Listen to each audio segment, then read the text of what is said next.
Hello guys, welcome to Uzumaki Legends. In this video we will see, what if Naruto left Konoha and became a monster loved by Temari? Naruto x Temari, Part 1. If you enjoy these kind of fanfics, please hit the like button and subscribe the channel for more fanfics like this. And now without any further delay, let's start the fanfic. It was over, finally. The mist had cleared, and Gato was dead, as well as Haku and Zabuza.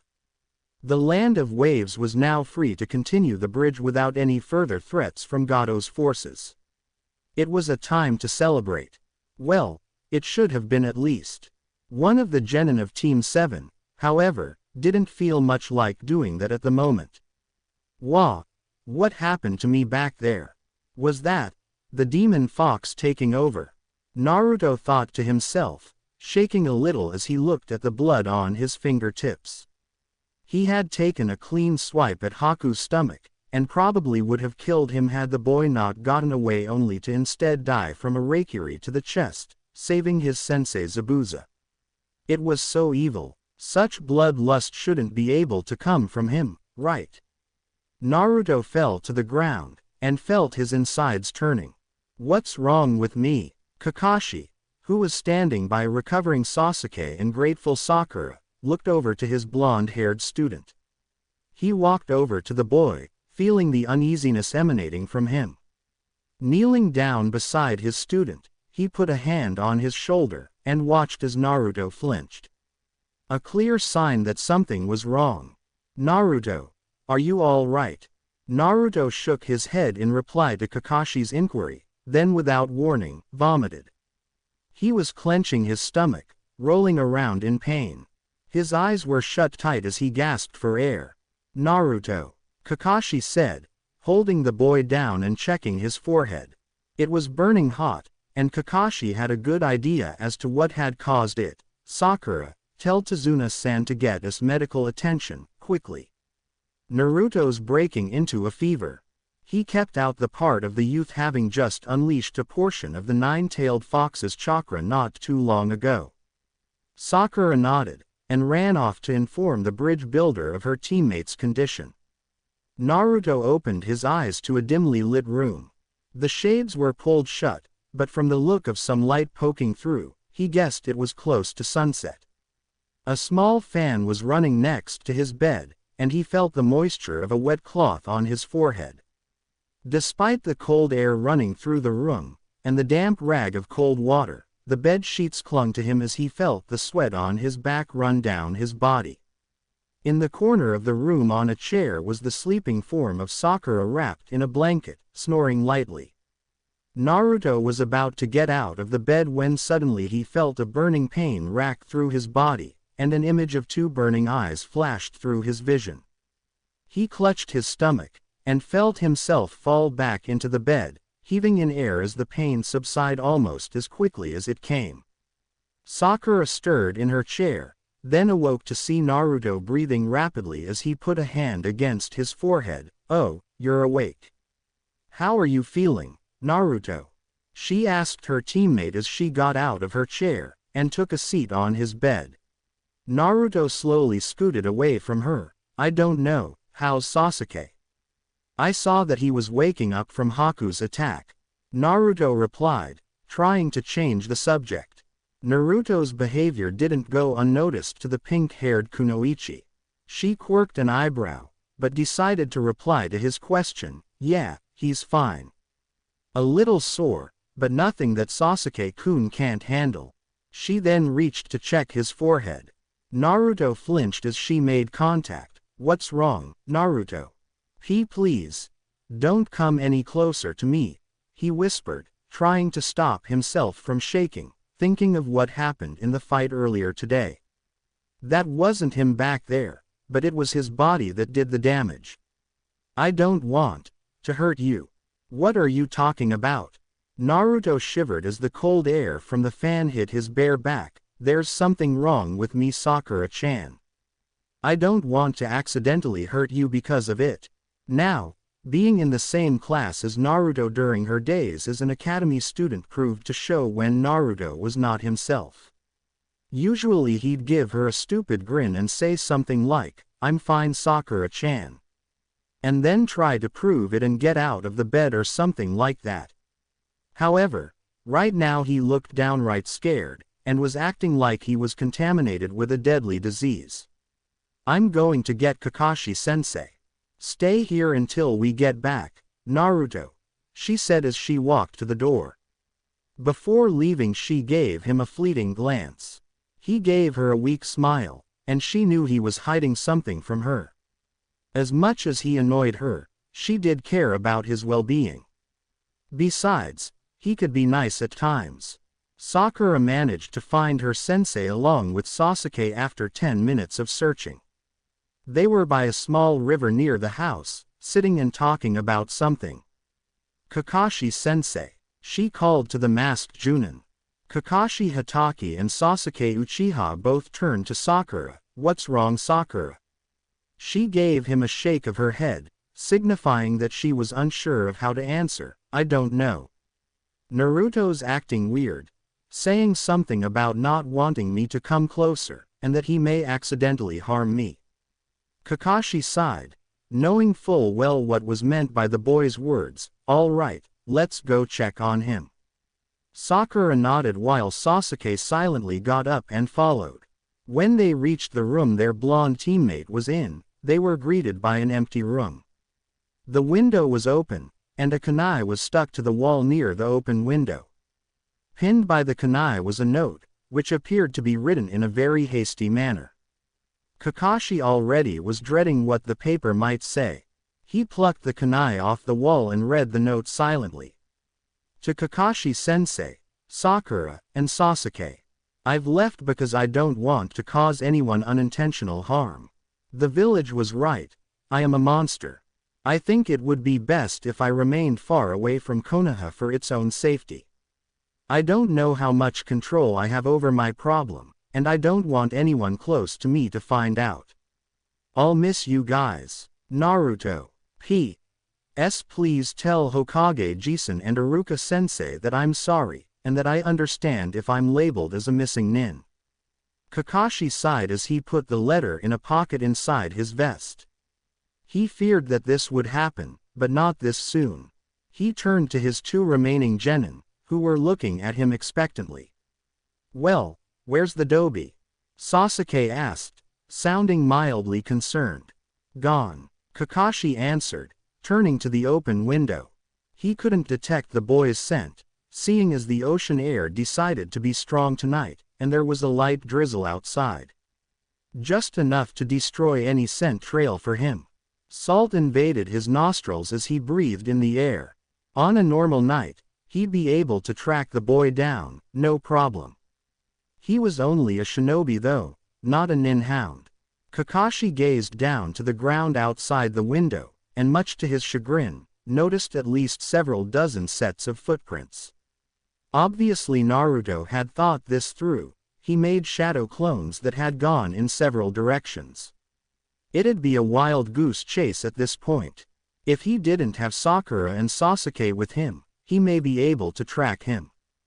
"Gone," Sakura echoed. "Why? Could he lie about Naruto's reason to his two students?" "Yes, but they would eventually find out the truth one way or another, regardless of the third's law." He sighed, cursing his luck, knowing that even though they probably just missed him by 5 minutes or so, that with the boy's stamina, he was long gone. He looked back at the two, and pinched the bridge of his nose behind his mask, knowing that the next couple of hours were going to be stressful for the Junin. "I think you two should have a seat. I'm going to tell you both something that could get me killed, considering that the third Hokage has forbade anyone to speak of it. However, given the circumstances, I believe you two have the right to know. Hopefully you'll come to realize what Naruto's gone through a little better once I'm done explaining." He wasn't surprised to see the two rookie genin silent with confusion. "All I ask is that you keep all questions to yourself until I'm done." Sakura and Sasuke had a feeling that whatever was about to be said wouldn't be leaving the walls around them. Sasuke and Sakura were speechless as Kakashi finished his story about their teammates' background. To say that they were shocked was an understatement. Naruto, the container of the Kyuubi. They were always told that the fourth Hokage had sacrificed his life to kill the nine-tailed fox, not to seal it in an infant child. And that's why I believe that Naruto ran off, to try and protect us, even though he had been doing that already by merely holding the demon fox inside of him. Kakashi finished, feeling exhausted from telling them their missing teammate's story. He gave them some time to let it sink in. Just to remind you, Naruto is not the Kyuubi. He is the container. I hope you two can see the difference between the two, unlike many people in Konoha who either are unaware of this, don't care, or are unable to do anything about it. Kakashi added, just to make sure they understood. Sasuke, for the life of him, couldn't get past the fact that Naruto had an even worse life than he thought he originally had. With that being said, Sasuke knew that Naruto's life was rough, he just never knew the reason why.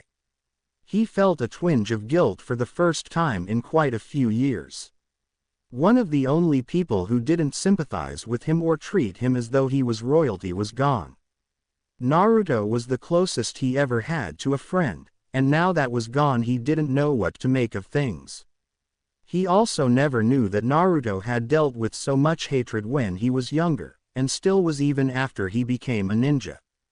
He dealt with all that cruelty, all that hatred, and Sasuke had known nothing of it. If Sasuke felt guilty, then Sakura was ready to beat herself out of shame. After thinking about it, she never had been the kindest person to the blonde. She had grown up with the notion that the boy was a troublemaker, and just happened to be more misguided than other children without parents. She never would have guessed that Naruto was hated for something he had no control over. This brought Sakura to a horrible realization. She wasn't much different from the villagers in a few ways. Sure, she never outright beat him like Kakashi had told them that the villagers once did when he was younger. This had brought Sakura nearly to tears, but she also never tried to comfort him. She was pretty sure that if she had known this information earlier on, she may have been able to help her runaway teammate. Sasuke looked up. We should go after him. The Uchiha boy was ready to jump out the window when a hand grabbed him by the shirt. No, Sasuke. He left long before we arrived here, and knowing him, he's out of range. Even if I tried to have my nin hounds track him, he used the shadow clone jutsu to throw off the scent. His trail would be dry by the time we find out which of the trails was false. The silver-haired man paused to look at his students, and definitely felt their spirits fall further upon hearing that last bit from him. Besides, we can't afford to take up any more time. We need to head back to Konoha and report this to the Hokage. He finished. Sakura's eyes lit up with a hint of fear. But Kakashi-sensei, he'll be made a missing nin as soon as they. I'm aware of this, Sakura. The chances of him being labeled a missing nin are very likely, but hopefully the Hokage can pull a few strings to give Naruto a chance. Kakashi said, giving one last look to the window before finishing. Okay team, get to bed. We're leaving at 9 o'clock tomorrow morning, and no later, if not sooner than that. The two nodded in reply, and slowly got up, heading to their respective rooms. Naruto stood on a tree limb, trying to catch his breath. He had not run that fast in ages, probably the last time being his 7th birthday when that group of drunkards tried to attack him. He shook the thoughts from his head. He needed to think of something else. After all, he was starting a new life tonight. He instructed all of Shadow clones to run in their given direction for a whole 3 hours, change direction, then go for another 4 hours. He estimated by that time that they would probably dispel from using up their given chakra supply that the blonde allotted to each of them. The lights of the village that he had learned so much in the last few days from were dimming. One by one, they went out as people went to retire for the night, to the safety and warmth of their beds. Naruto only hoped that his teammates weren't suffering. However, knowing how his reputation was, they may as well be celebrating. Sakura was probably enjoying the fact that she had Sasuke all to herself now, he imagined. Naruto looked to the forests ahead, and sighed, "Where do I go now?" He thought aloud, realizing he was south of Fire Country right now. He pulled out his compass, and then pulled out a map immediately after. Using a small flashlight, he examined it quickly while sitting in the tree. Northeast would lead to Kumogakure, and he was sure the hidden cloud was not a good option. Northwest was also out of the question, considering that Earth Country wasn't on the best of terms with Fire Country. North would be going to Fire Country itself, definitely out of the question. He ruled out Water Country. He didn't have a way of crossing so much water, and after meeting Zabuza, he'd rather not chance meeting more Mist Nin if he could help it. The smaller villages of grass, rain, waterfall, and sound seemed appealing at first, but if Konoha by some twist of fate found out that Naruto was in one of the small nation's villages, it could cause problems. West lead to Wind Country, but he knew nothing of it aside from that the ninja village there had relatively peaceful relations with Konoha, considering that the two were under a treaty. "West it is then," he said, stashing away his map and looking to where his compass was pointing. He turned to his left, and sighed. Before taking off into the night, he untied his headband. No way would Konoha ever want him back, and doing this would only further support the anger they held towards him. He still cared for the village, but that was why he was doing this. To truly protect them. "Goodbye, Konoha," he said, tucking his headband into his backpack, and leapt to where he believed to be the direction towards Wind Country, and hopefully a better future. It had been close to a week and a half since the remaining 3 members of Team 7 got back from the Land of Waves. Sasuke and Sakura were instructed by Kakashi and the Hokage himself to say that Naruto had been lost in the middle of the mission, and was assumed as either dead or lost. It was horrible, but for all they knew, it was correct. It was either that, or have Naruto be marked as a nuke nin right off the bat. Sakura and Sasuke were waiting in their usual training ground for their sensei to arrive, saying he had some urgent news. Sakura and Sasuke could only assume the worst by what that meant. "I miss him," Sakura spoke, reflecting the current mood she had been in the last couple days. "HN," was all that was said by her dark-haired teammate. Sakura gave Sasuke a sad, yet also somewhat angered look. Ever since Naruto ran off, he had become even more distant and withdrawn than before. Whenever she did talk to him, he would either tell her to leave him alone, or simply try to get away from her.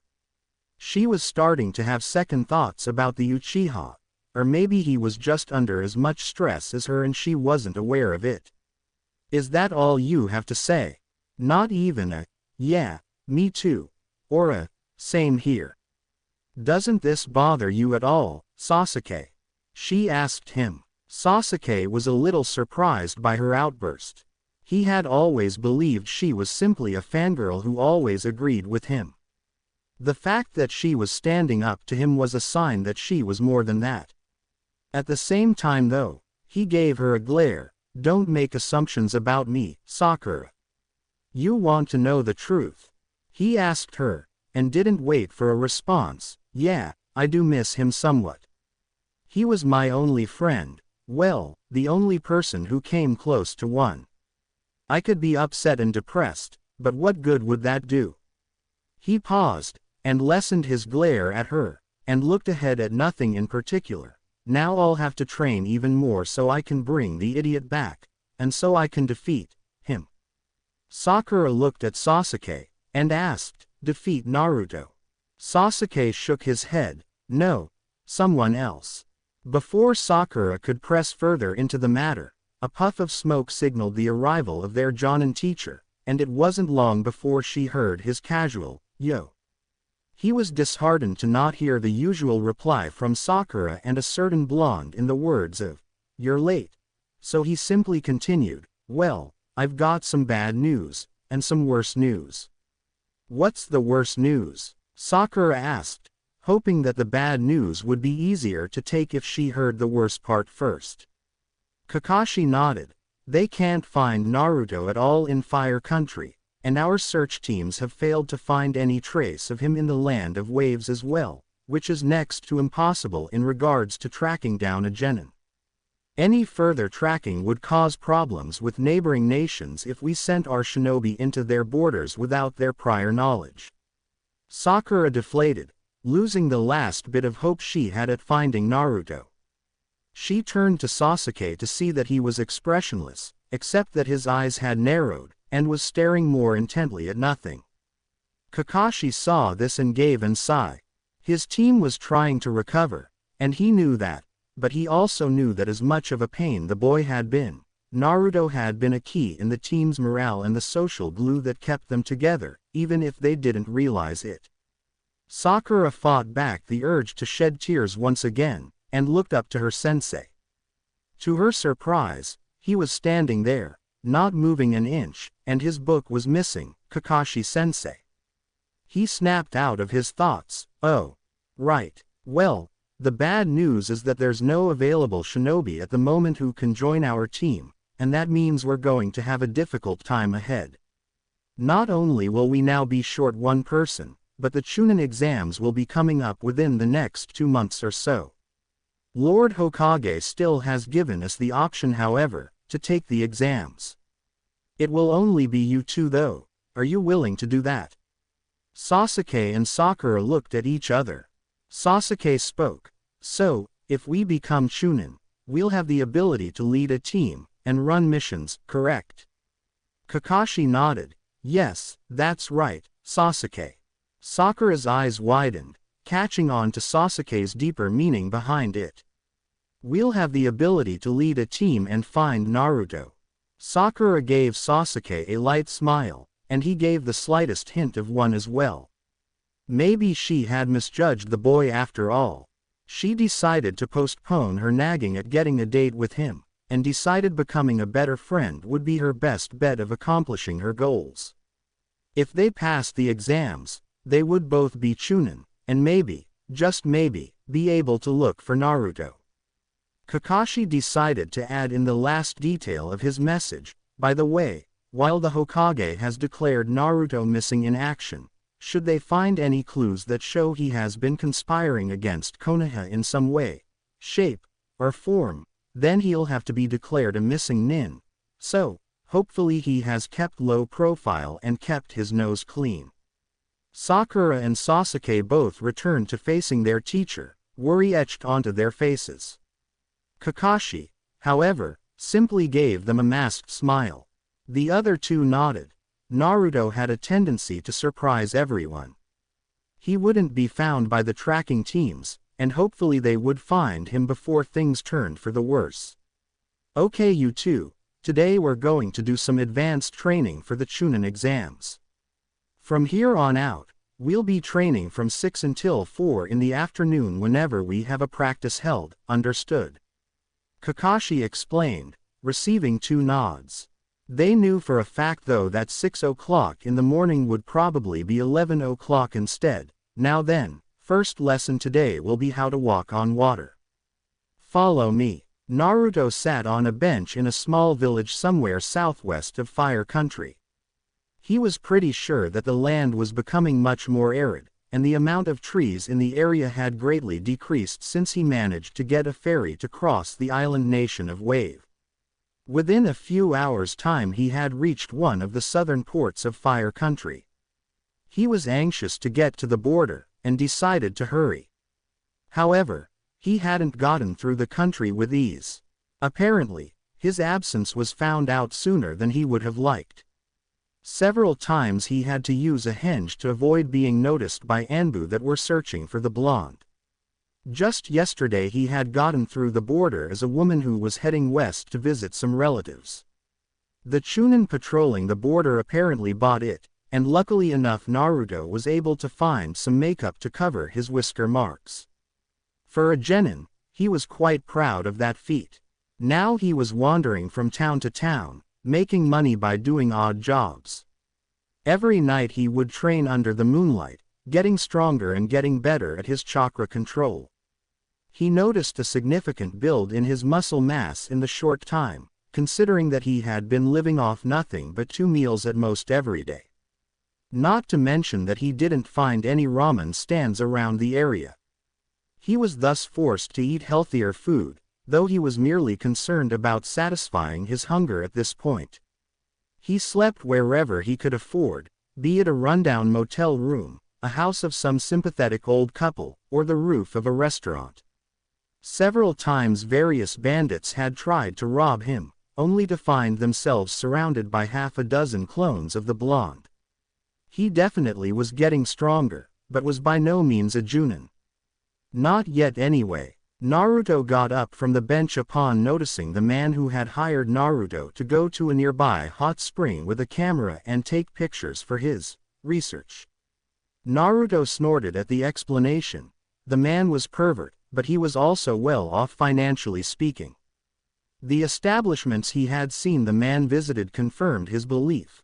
One of the restaurants he saw him walk into was easily a 4-star. "Did you get the pictures?" the man asked. Naruto nodded and handed the old man his camera.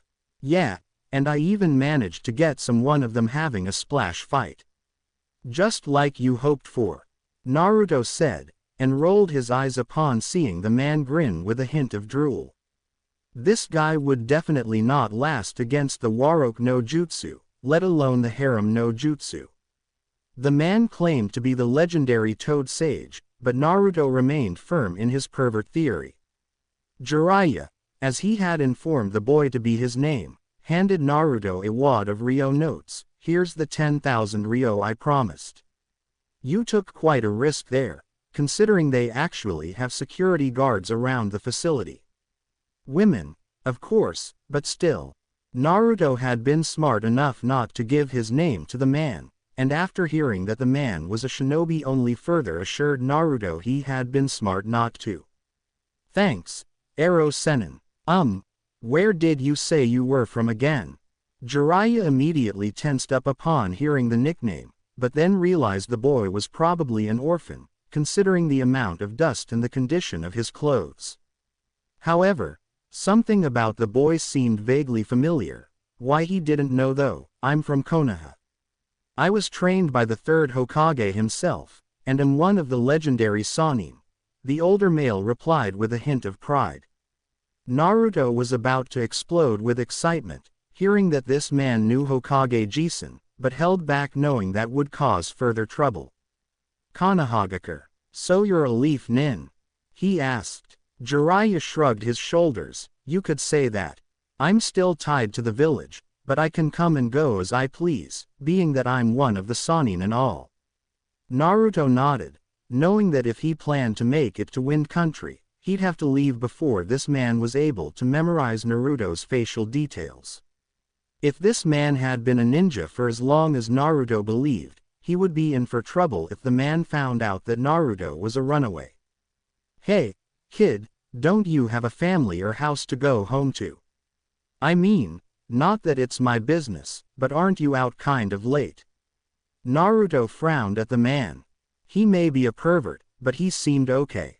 Well, as long as he didn't know that Naruto held the Kyuubi inside of him. "No sir, I'm an orphan."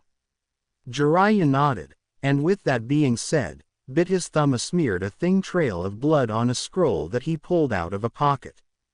Jiraiya summoned a suitcase. He gestured Naruto to open it, and when the boy did, he smiled to see a couple of pairs of outfits for the arid climate.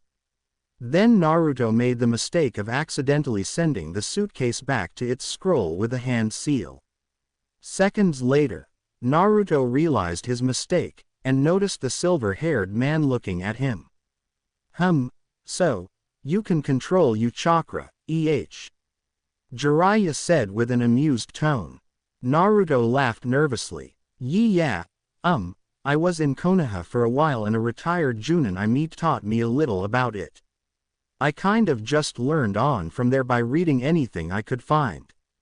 You know, just in case I needed it," Naruto said, smiling inwardly at his lie. Jiraiya raised an eyebrow, but then smiled. "Well, consider the suitcase yours. Those clothes are light and should be a lot better than those orange pants and t-shirt you're wearing for this weather. I received them from a client for free, he said I could give them to my grandchildren. Seeing as I have none, and they don't fit me, you can have them. Jiraiya explained. Naruto would have been wearing his jacket, if it wasn't for the fact that it had been ripped to shreds in a fight with some armed bandits. The substitution jutsu was necessary to save him from attack, but it had cost him his favorite article of clothing. Naruto nodded, and was surprised to see the man pull out a piece of paper. Naruto eyed the paper, and looked to the man with mild curiosity. Apply a small amount of chakra to the paper here. Naruto took the paper, and did as commanded. The paper ripped into a clean half, and Jiraiya smiled. Well, a wind user, impressive. You're quite a rare gem to find around these parts. Jiraiya then dug into his pockets and took out 2 scrolls. Here, I was saving these for selling to the next time I went to Konoha, but I think you earned them. One explains how to manipulate wind elements, and the other will explain how to apply wind to your jutsu, as well as showing how to do some basic techniques. Naruto smiled, and refrained from hugging the man out of pure joy. He had only known the man for less than 5 hours, but he had already done more than most people did for Naruto in his entire life aside from Iruka-sensei and the old man. Thank you, Ero Sennin, but why? Naruto asked, still not believing this. Jiraiya smirked as he ruffled the boy's hair. Don't know, it's dangerous out there for a kid your age, figured you could use some help. That, and you kind of remind me of a student I once had.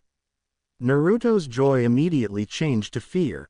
Oh great, he reminded this Jiraiya of someone, and considering that the Sannin was from Konoha, if he found out about Naruto's predicament, he'd be in deep trouble upon Jiraiya recognizing him.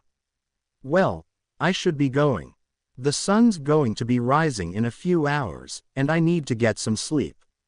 Naruto said, and turned to run off. Jiraiya would have offered to pay for hotel room for the boy, but he could tell the blonde preferred doing things on his own. All right, kid. Be careful out there, and if you ever feel like becoming a ninja, consider going to Konoha. They're always welcome to train kids with your potential.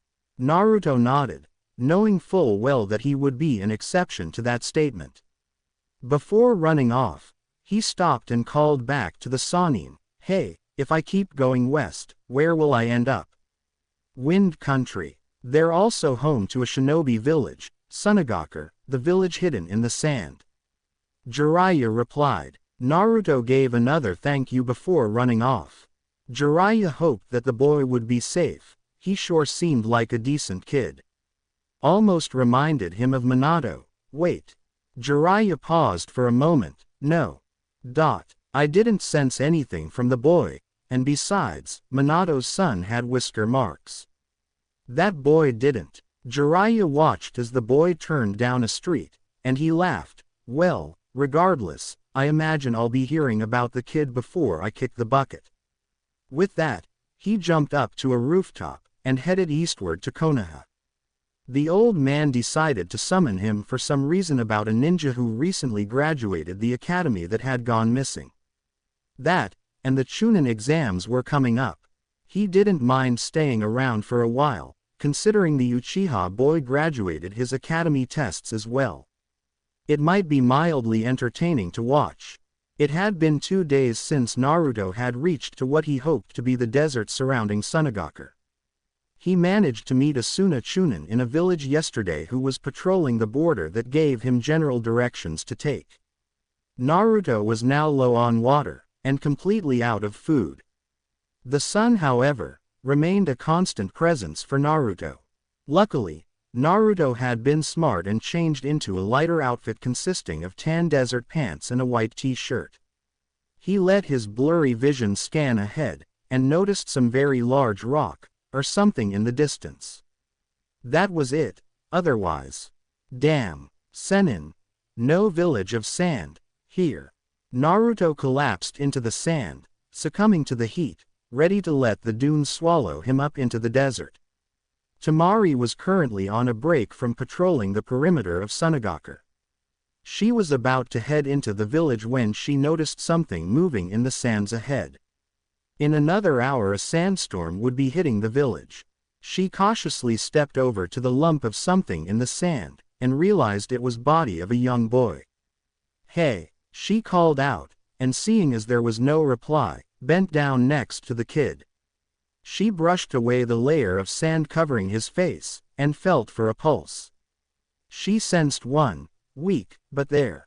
Upon noticing his face, she saw he had blonde hair, and snapping open an eye, saw they were a beautiful deep cerulean. She also noticed faint whisker marks on him.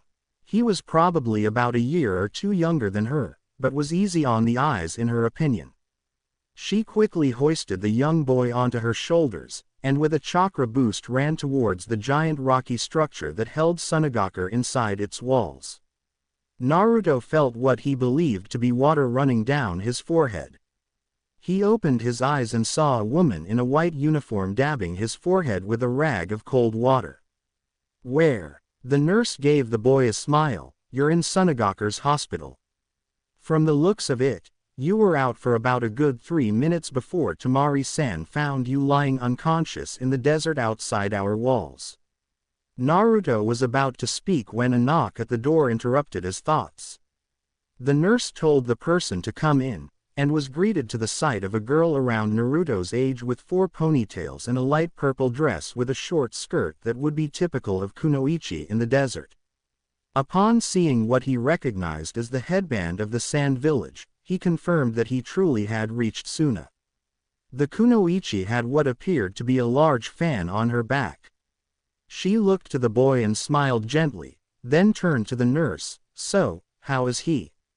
The nurse bowed. "Temari-san, glad to see you're here. The boy seems fine, which is quite a surprise." "What do you mean?" Naruto asked the two. Temari decided to answer. "Well, I happened to find you out in the middle of the soon-to-be sandstorm, lying unconscious in the sand. You would probably be dead if I hadn't found you." Naruto's eyes widened upon realizing that this beautiful kunoichi had saved him from the heat of the desert, as well as from being suffocated by being covered in the fast-moving sands. He nodded. Thank you." Temari smiled. "It's fine, it's all in the duty of being a kunoichi of Suna. I have your bags in the room next door along with your scrolls." Naruto's face paled a little. Did she go through his stuff? Then she probably saw his leaf headband. Temari smiled. "Relax, I just noticed 2 scrolls hanging from a pocket in your bag, so I just placed them inside of the bag so they wouldn't get stolen.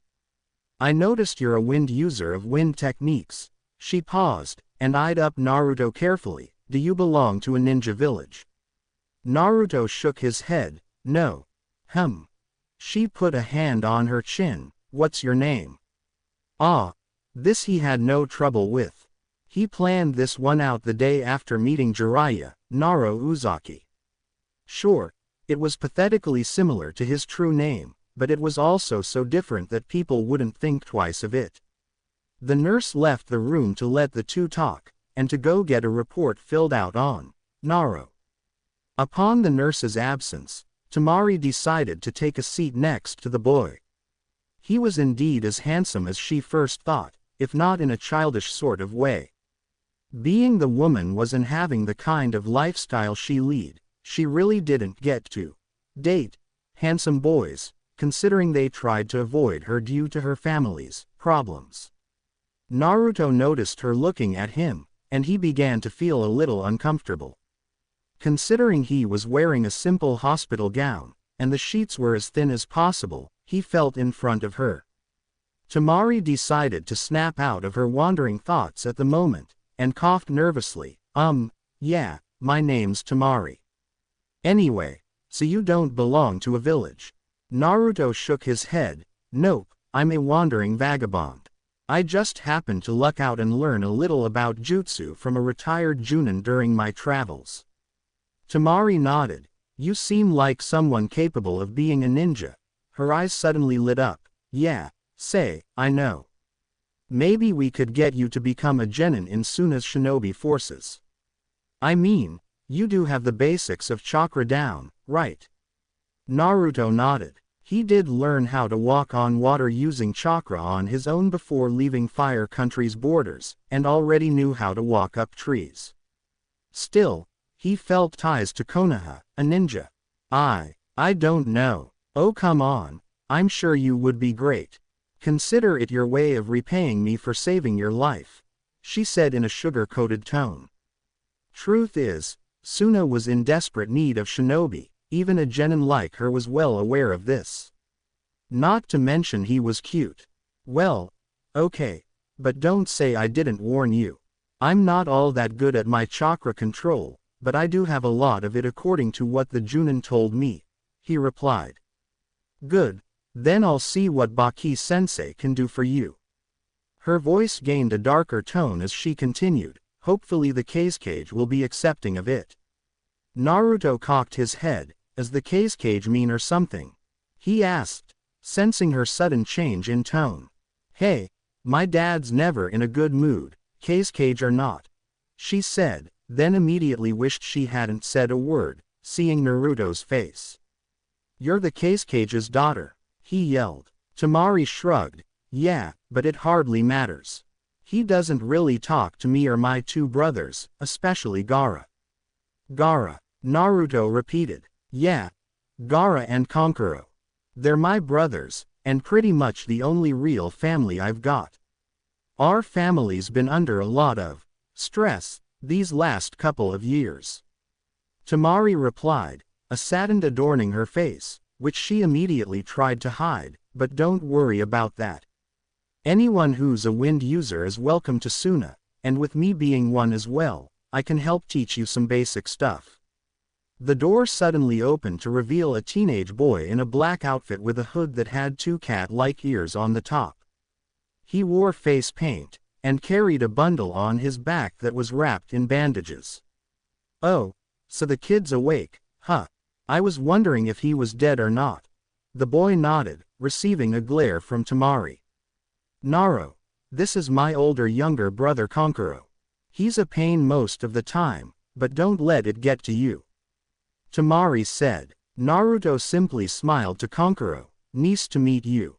I'm Naro Uzaki.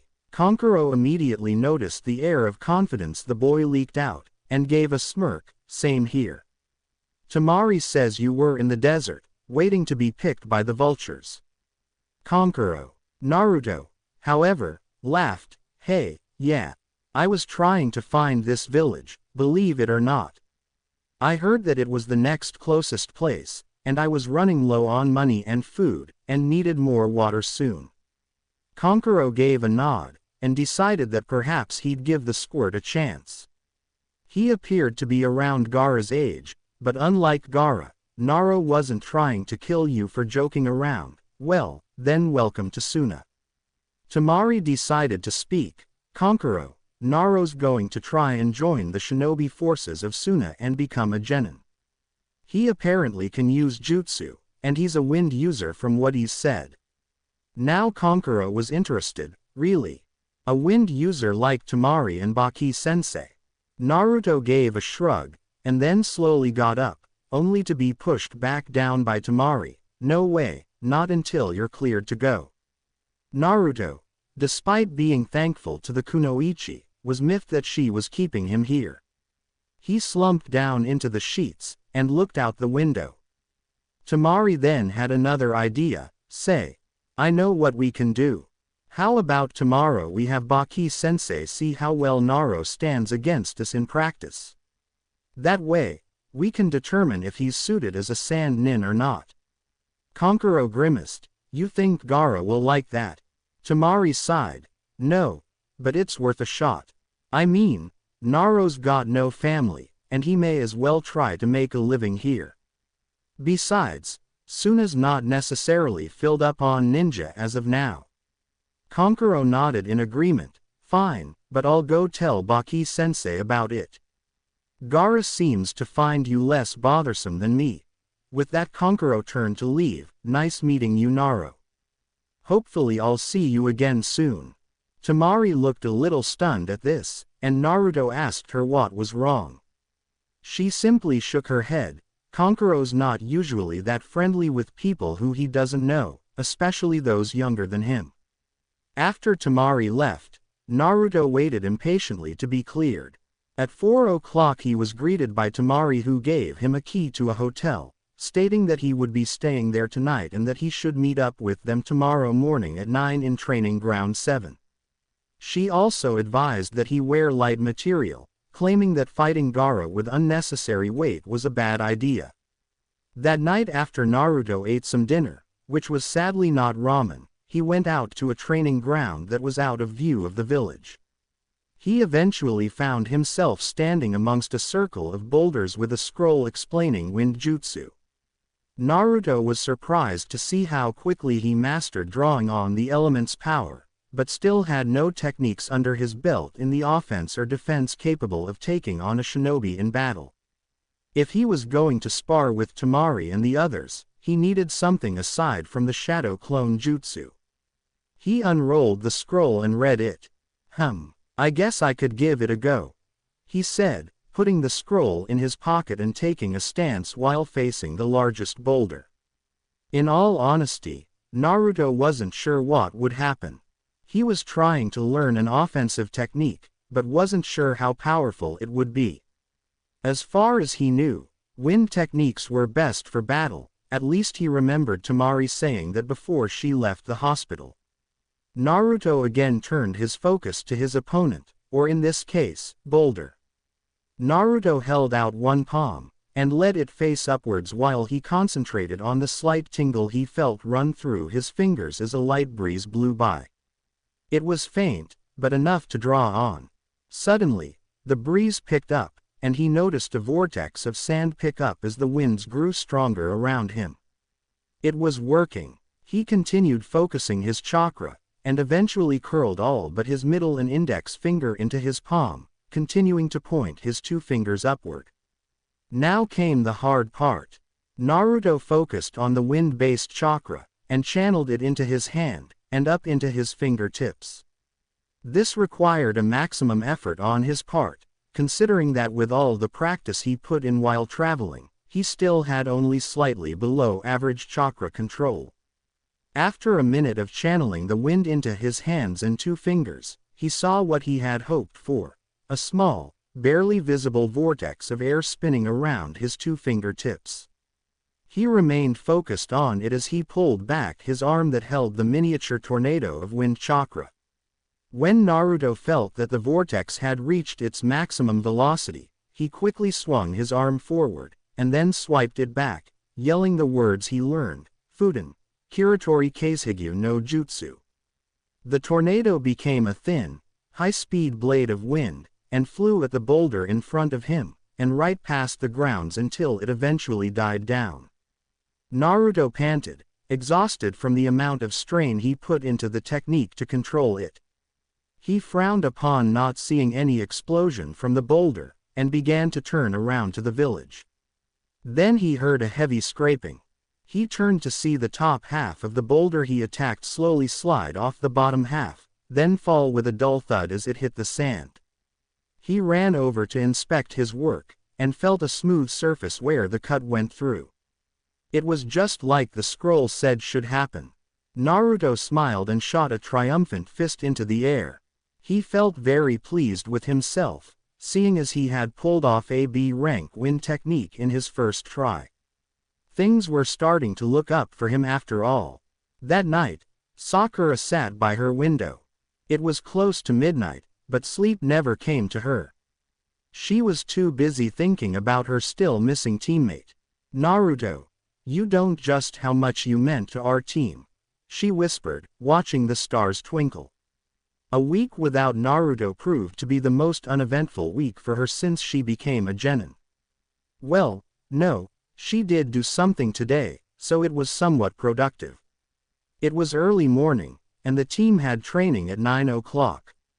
Sakura was awake at 7 though for some odd reason. She blamed it on how Kakashi had messed with her internal alarm clock by making her wake up super early, only to wait 3 hours for him to arrive.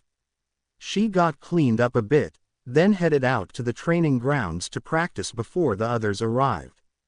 Maybe she could do some kunai and shuriken throwing, she really wasn't sure. She noticed the figure of Sasuke doing some taijutsu drills on a wooden post. He stopped upon noticing Sakura's presence. "Hey, Sasuke," she greeted with a polite bow. He gave a small smile. "Sakura, enough with the formalities. We're teammates, not student and teacher. Kakashi deserves that, okay." He added the last part with a smirk almost. "Kakashi-sensei deserves a daily wake-up call involving an explosive tag," she muttered, receiving a chuckle from the Uchiha. "Hey, I can almost agree to that," the dark-haired boy added with a nod, then sat down to take a break. "You're earlier than usual." "Hey, yeah," she shrugged. "Couldn't sleep." She nodded. "I swear, you must a telepath or something." Sasuke shook his head. "No, I can just tell. Besides, I couldn't either. Sensei's messing up with my daily routine lately." Sakura then decided she should get a question that had been bugging her for the last couple days off her chest. "Sasuke, do you think that Naruto's okay?" she asked hesitantly, knowing full well how Sasuke felt about this whole predicament.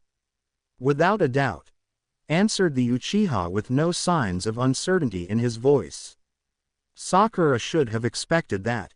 She herself knew that Naruto was too good at survival to get killed by some bandit or thief. After hearing from Kakashi about just how much the boy had gone through, she was certain her opinion for the boy had done a complete 180. She felt a sense of wanting to help him become stronger, a sense of caring for him she didn't realize. She wasn't sure what it was, but she knew it was a good feeling.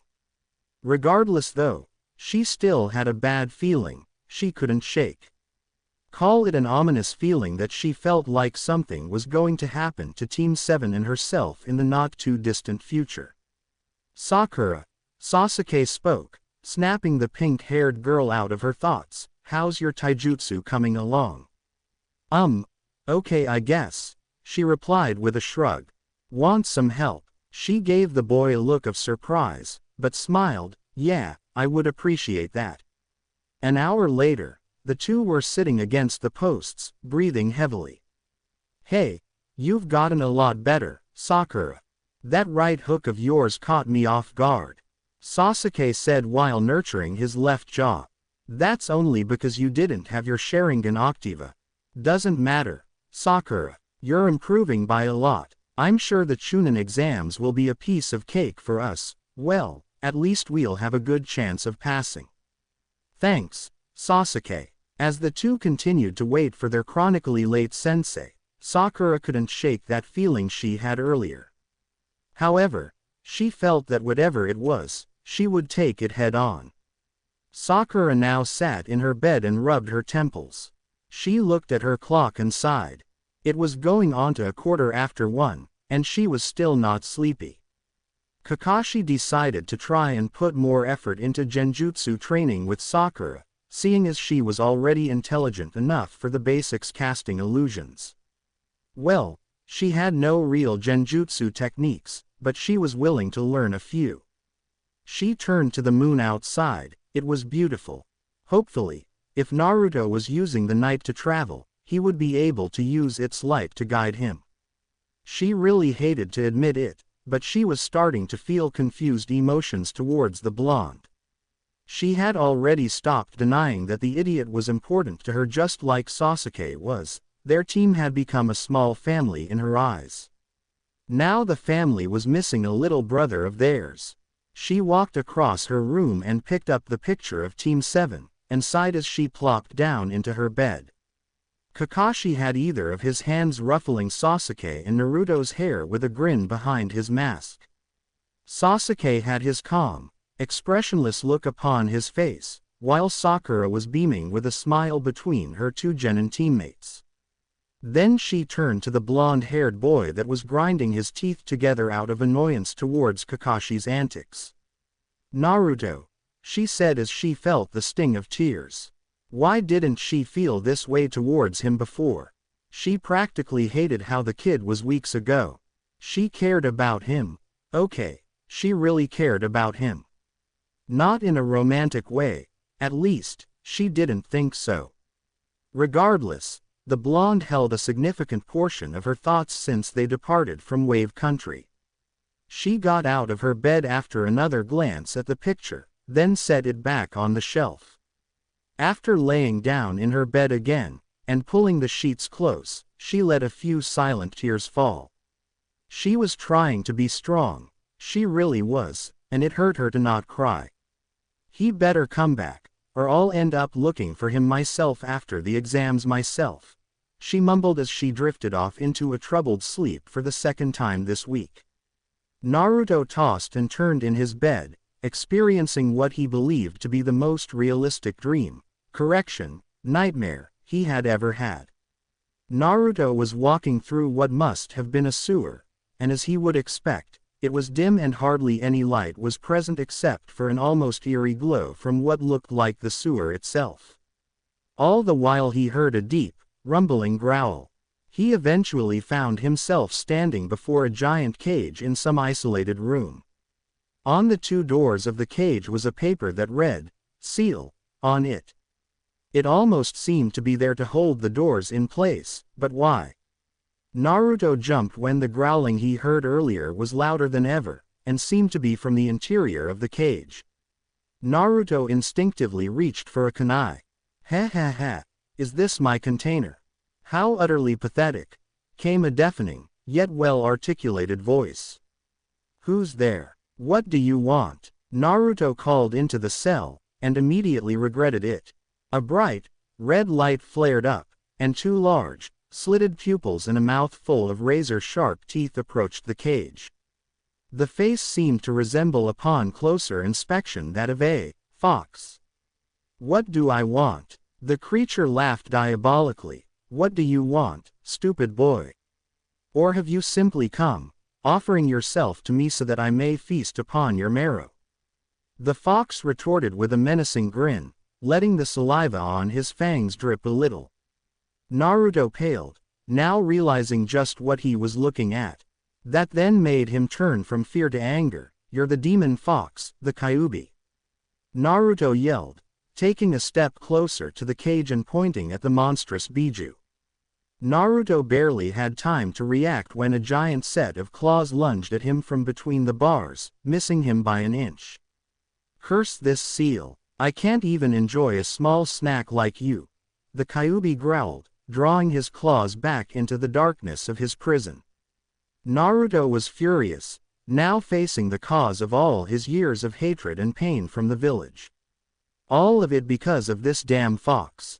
You're why I was hated so much." His tone of voice was darker than usual. He began to form a small ball of wind in his hands, and let it spiral around his two fingers. You're my curse. I go through 12 years of hell because of you. Then, when I just may have had a chance to make some friends, you rear your ugly head and change me into something I'm not. Darn you, you stupid fox. Eat this. Wind release. Severing wind strike. The blade-like wind flew at the Kyuubi, and hit the demon fox square in the face. However, he merely chuckled in amusement at the now panting boy. Hee, ha ha ha. He leered at the boy, and moved up close to the cage, a snarling grin on his face, and Naruto could clearly see the fur of the demon before him now, even though he was far enough from the cage. "You think your little summer breeze can possibly harm me?" Quote. The fox snickered. "I'm the Kitsune no Yoko, Lord of the Nine Tails. You think that a mere mortal like you could kill me? Think again, brat," it boomed, "weakling. I'm surprised that a human with your strength hadn't been killed sooner in that despicable village." From the angered look on Naruto's face, the Kyuubi could tell that he had gotten the point across.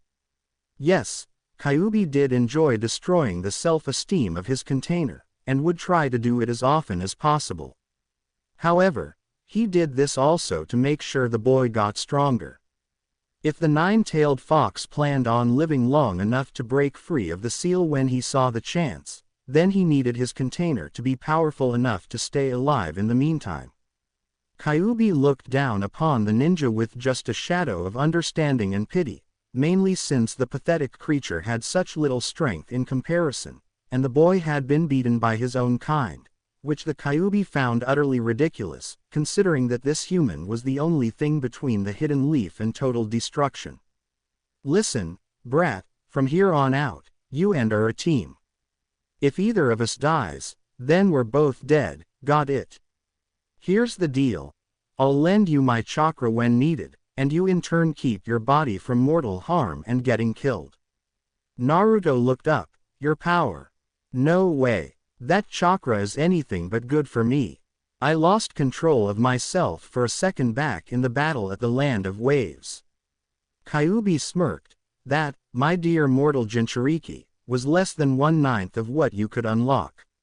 Even though my power is infinite in a sense, you have no idea just how powerful I truly am.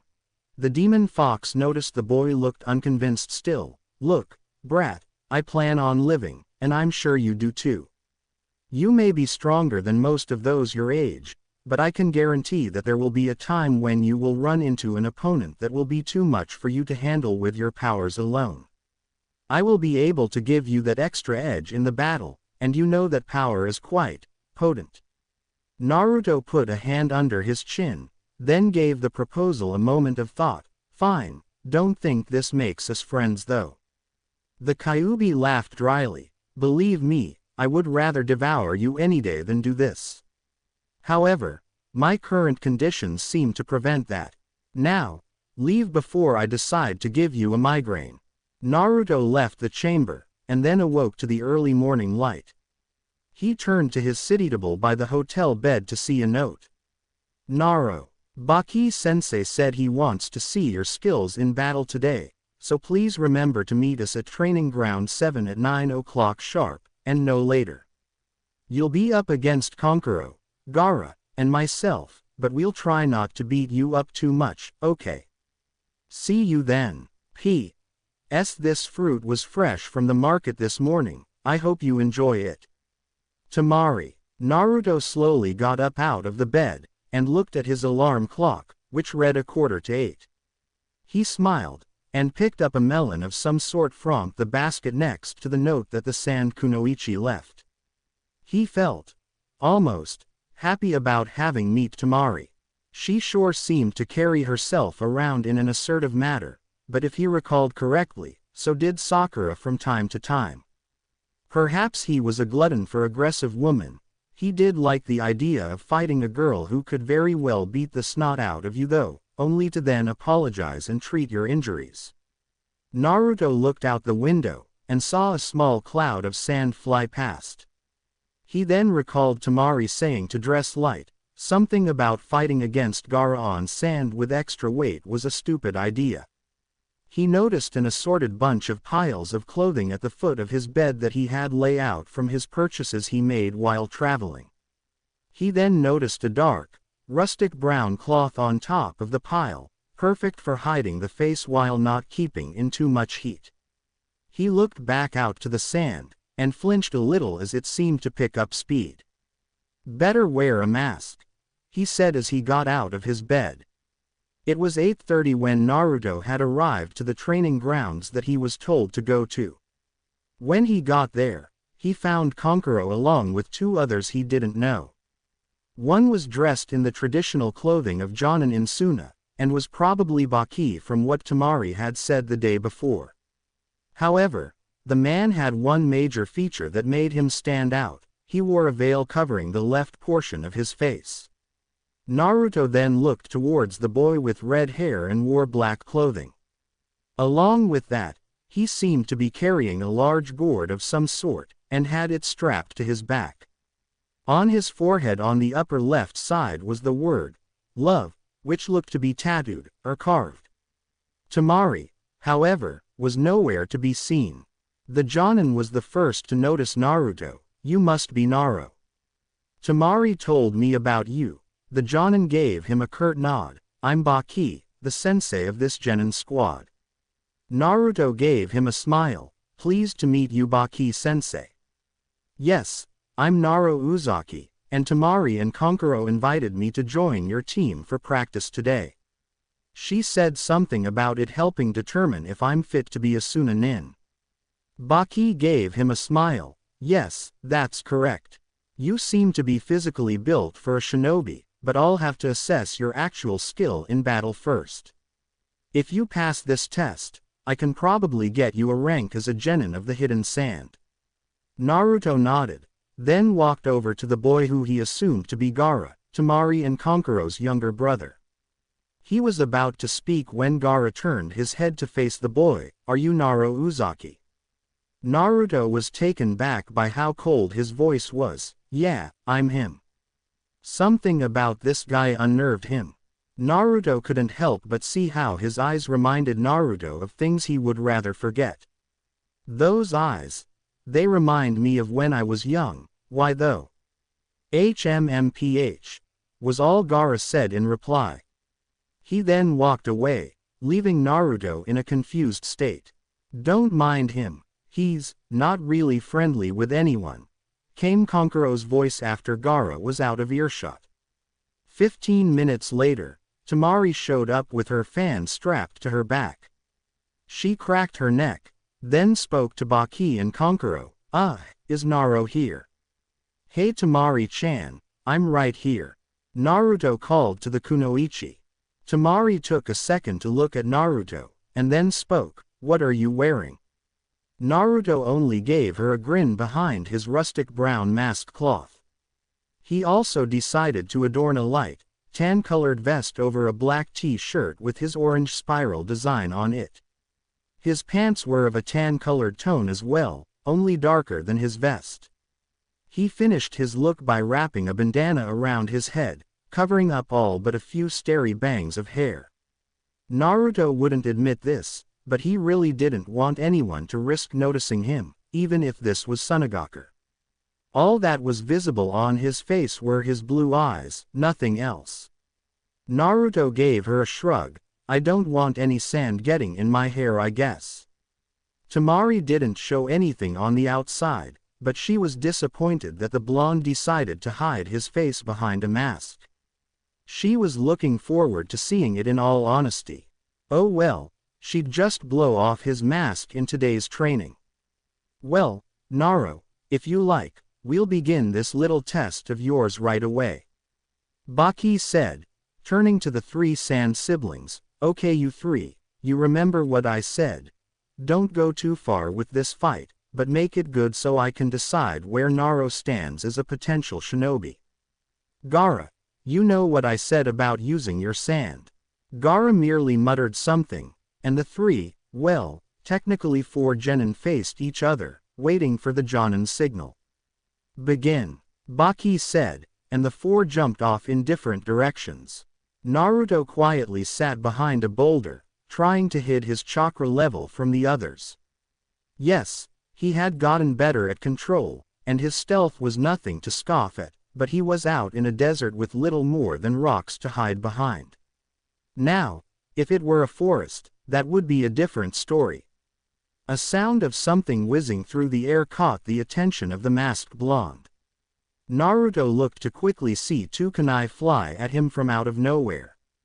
He rolled away, and got up, letting out a sigh of relief, seeing as the kunai had embedded into the rock where he had sat by only seconds earlier. However, he suddenly noticed something. Kunai didn't naturally smell like smoke. Gah! Naruto jumped away in time to avoid an explosion, and covered his eyes as gravel flew through the air. He flipped through the air in a backflip-like fashion as another set of bomb kunai flew to his direction.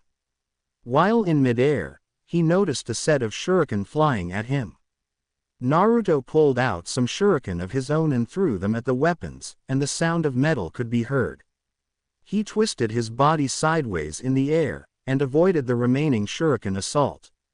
His rest was short-lived as he landed, and felt a wind pick up ever so slightly. He only sensed it due to his wind training over the past couple of days. He knew that this wind wasn't natural. Wind Scythe's jutsu.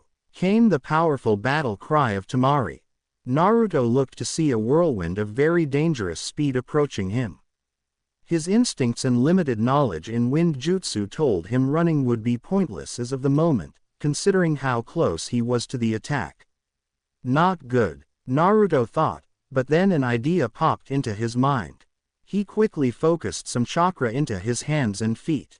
He was pulling this idea out of thin air. He knew that he would be in deep trouble if his idea failed. He began to spin around until he himself became engulfed in a miniature vortex of wind. He spun into Temari's attack, and much to everyone's surprise, managed to stop it.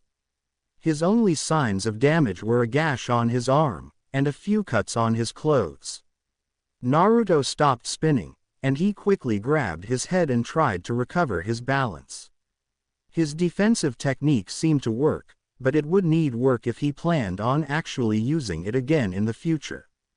Plus, he would need to find out how to keep himself from getting so dizzy next time. Temari looked at the blonde boy, and her mouth hung ajar a little. Did he just stop my wind scythes?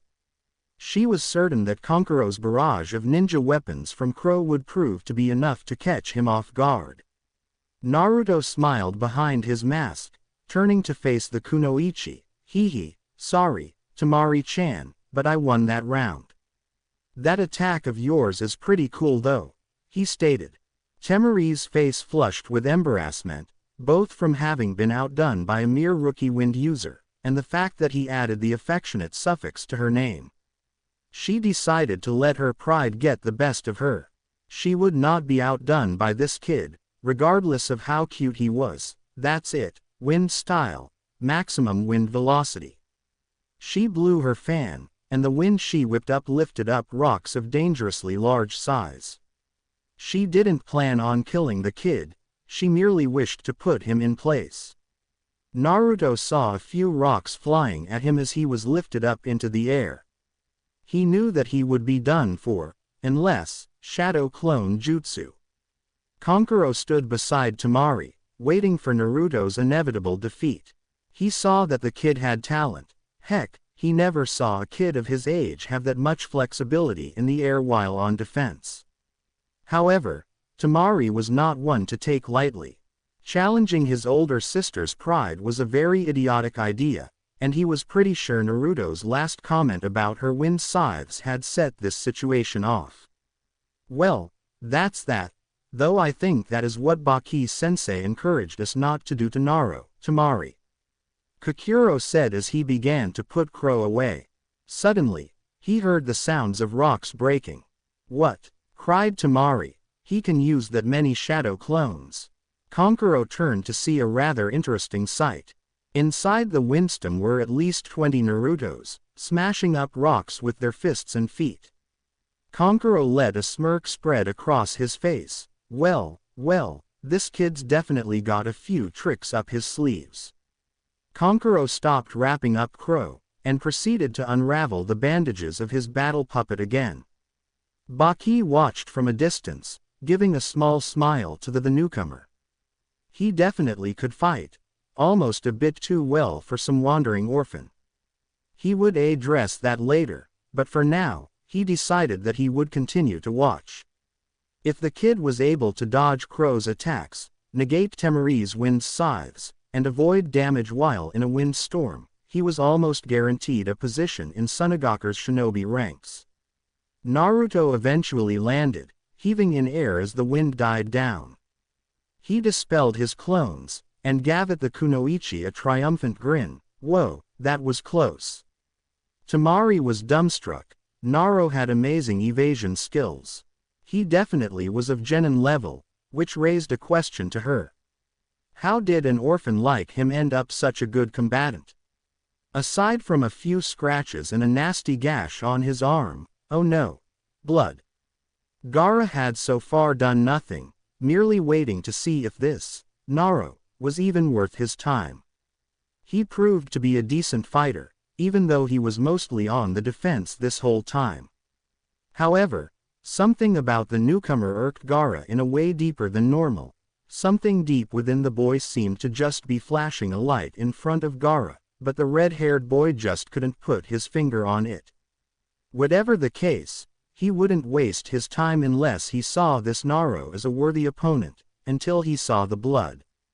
The deep gash on Naruto's arm seemed to cause the sand in Gaara's gourd to rumble. He suddenly felt the need to shed blood. Naruto Uzaki's blood. This boy, for some reason, would definitely be worth killing. That's what the voice inside of him said at least. Gaara put a hand over his left eye, and cried out in pain, feeling the beast within him try to take control. We will truly feel alive by spilling this boy's blood. Gaara fell on his knees, and continued to groan and cry out in pain. That blood was too much. Kill him. Gaara smiled maniacally, and uncorked his gourd. Yes, Naruto Uzaki would truly make him feel alive. Naruto looked over to the boy named Gaara kneeling, what almost seemed to be in pain. Hey, you okay? Naruto called to the boy. Gaara began laughing, and Naruto felt a surge of killer intent unleash from the boy. Not like the intent Zabuza Momoichi unleashed. Oh no. This kind almost felt unhuman. Gaara continued laughing as he looked up, and spoke very threatening, but almost gleeful tone. Yes, killing you will truly prove my existence. Naruto barely had time to react as a giant hand of sand launched itself at Naruto. This guy seemed to be trying to kill him, and from what it sounded like, he was trying to do so. Now Naruto understood why Temari said to wear light clothing. Gaara, however, managed to get a hold of the boy's foot in midair, and slammed him into the ground. Naruto gasped as he felt his breath hitch, but quickly got up and focused some chakra into his hands. Gaara sent another wave of sand to Naruto, intending to crush him. Wind release. Severing wind strike. Naruto yelled, and watched as the wall of sand crumbled. However, just as Naruto was about to move, another giant wall rose up from behind him, and the blonde had no time to react. Naruto braced for the impact, but it never came. A strong gust of wind blew the wall down, and Temari landed in front of Naruto. Gaara, please, stop this. Naruto isn't doing anything. Gaara stared at his eldest sibling who had interrupted his fun. Get out of my way, Temari. Naruto's not an enemy. He just... Gaara gave her a cold glare before sending a wave of sand to grab a hold of the blonde-haired Kunoichi. So, you want to die too? She was soon trapped in a cocoon of sand coffin. Kankuro stood in horror. What was happening? He was about to go and try and stop Gaara when a strong hand held him back. Kankuro, stop. Kankuro looked to see Baki reluctantly holding him back. Kankuro growled in anger. Temari's going to get killed out there. I'm aware of this, but we'll only be casualties if we get involved. But you notice that Gaara's hesitating. He's had at least a minute to crush her. Perhaps he's reluctant. Baki replied, trying to see if he himself would be able to find an opening, but then reminded himself that Gaara's sand would automatically protect him. It was useless to attack the boy. 2 more words and a clenching fist was all Gaara needed to kill his sister. Naruto watched as Gaara lifted his sister into the air. What was this guy's problem? He had no reason. No, he had no right to do this. This was his sister, for crying out loud. Not to mention that Temari had been one of the first people to be nice to Naruto since he arrived to Suna. Sure, she was just being nice to him because he was new, but he felt some sort of connection with the girl. He would not let another friend be in danger. Sasuke had been luck with Haku, but Temari didn't seem to be as lucky. Naruto felt a surge of anger grow, and soon that familiar bloodlust resurfaced. Naruto quickly vanished from sight. Temari was going to die if he didn't do something. She was going to die.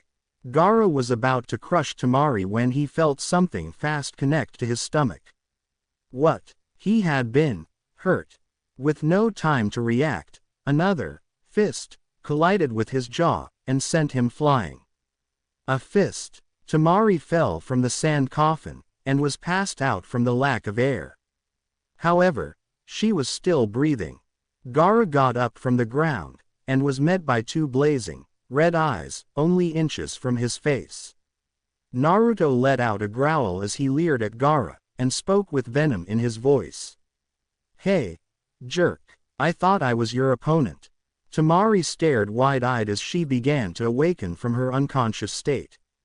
Baki, Kankuro, and herself were now behind a group of boulders, not moving an inch, possibly out of fear of what may happen to them if either of the two combatants noticed them. "Temari, are you okay?" came the voice of Kankuro. She turned to her brother and nodded. Kankuro then looked back to the battleground, watching the two fighters stare each other down. "Naruto just did the impossible," the puppet master added quietly. Baki nodded in agreement while Temari looked at the two with a mixture of confusion and curiosity. "What?" Kankuro felt a few beads of sweat run down his neck as he felt the two immense chakras spark to life in the training grounds ahead of them. "You're not going to believe me if I tell you." "What?" Temari repeated, suddenly gathering her strength to stand. "Naruto injured Gaara. He actually knocked Gaara a few yards and made him bounce a bit. It seemed like Blondie was trying to protect you. He probably saved your life from Gaara's sand burial." Kankuro finished. Temari was quiet all of the sudden. She let a gasp escape her throat as she looked ahead. The boy known as Naruto was crouched in an animalistic stance, his eyes were wild-looking. What scared her the most was the wave of bloodlust coming off him. It didn't feel natural. "What is that kid?" Kankuro asked. "I think I know. I can't think of anything that could have such a deadly chakra beside it." Baki replied, clenching a fist. He hoped he wasn't right. That boy may be a Jinchuriki as well as Gaara. "I can only hope that I'm wrong though." The two siblings snapped back and looked at the older man with dumbstruck looks. "What?" They both yelled in unison. Baki didn't let his eyesight leave the two boys ahead of him. "Well, tell me what else could hold such an evil chakra aside from a Biju?" "It only sounds logical." The two genin nodded, and turned to face the battle that was soon to start, fearing the worst might happen if they looked away. Naruto was standing before Gaara, ready to move at a moment's notice. Gaara was doing something weird with his sand, and soon found about half of his body transformed into something completely different. He sprouted a claw-like appendage, and a very long tail of some sort. Naruto grimaced as he noticed Gaara's chakra level spike up. Gaara laughed as the sand completed his first transformation. The left side of his face was now resembling more of a beast of some sort than a human. His face didn't remove that evil grin the whole time either. Yes, Naruto Uzaki will die, and Gaara will prove his power and hatred with the boy's death. Naruto couldn't help but see something within Gaara's eyes though. They seemed to show pain and anger. This guy, he reminded Naruto a lot of himself all of the sudden. "He's just like me." Naruto spoke as he felt his claws lengthen and his canines sharpen. "That's because he's a Jinchuriki as well, brat," came a voice from within Naruto. Naruto's eyes widened. "He's a demon container too?" he asked the Kyuubi, the Jinchuriki of the one-tailed Shukaku. "I would know. Me and his Biju have somewhat of a history, if you would call it, with each other." Kyuubi replied. "Just how much trouble are we in?" Naruto asked, seeing as the Kyuubi knew more about Gaara than Naruto did. The demon fox snorted. "Little, if any, as long as you keep on your toes and find a way around his sand protection. However, if he fully awakens the Shukaku, then you may have to kick up things." Naruto nodded, threw off his scarf mask, and clapped his hands together as he gathered more chakra. The sand began to pick up as it spun around the two. "You are quite powerful. I haven't had this much fun killing an opponent in a long time." Gaara grinned, drool coming down his chin as he spoke. Naruto took no time as he literally burst into the air, forming a ram seal as he did so, shadow clone jutsu. 5 Naruto were now visible as they came flying down at Gaara. The Shukaku container simply blocked them with a brush of his tail. Naruto crashed into the ground, but quickly flipped upright thanks to his heightened reflexes. He crouched down again, and eyed his opponent. He clenched his stomach, feeling the pain from Gaara's impact. That hurt. He quickly pushed off, and began to run while being chased by a rampaging claw of sand. I need more speed, Naruto thought, and began to apply his wind chakra to his feet.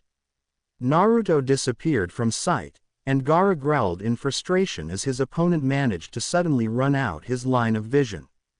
Gaara didn't have long to wait though, for the ground below him erupted as a giant blast of wind knocked Gaara into the air. As the red-haired boy continued his ascent, Naruto could be seen with both palms thrust forward, revealing small wind-like energy waves disappearing from view. Without a moment to rest, Naruto jumped into the air, again disappearing from view.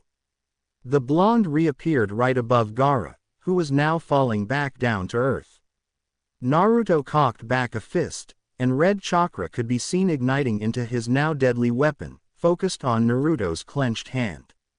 Temari and the others watched as Gaara rocketed to the sand below at unnatural speed, causing a shockwave of sand to fly past the 3 spectators.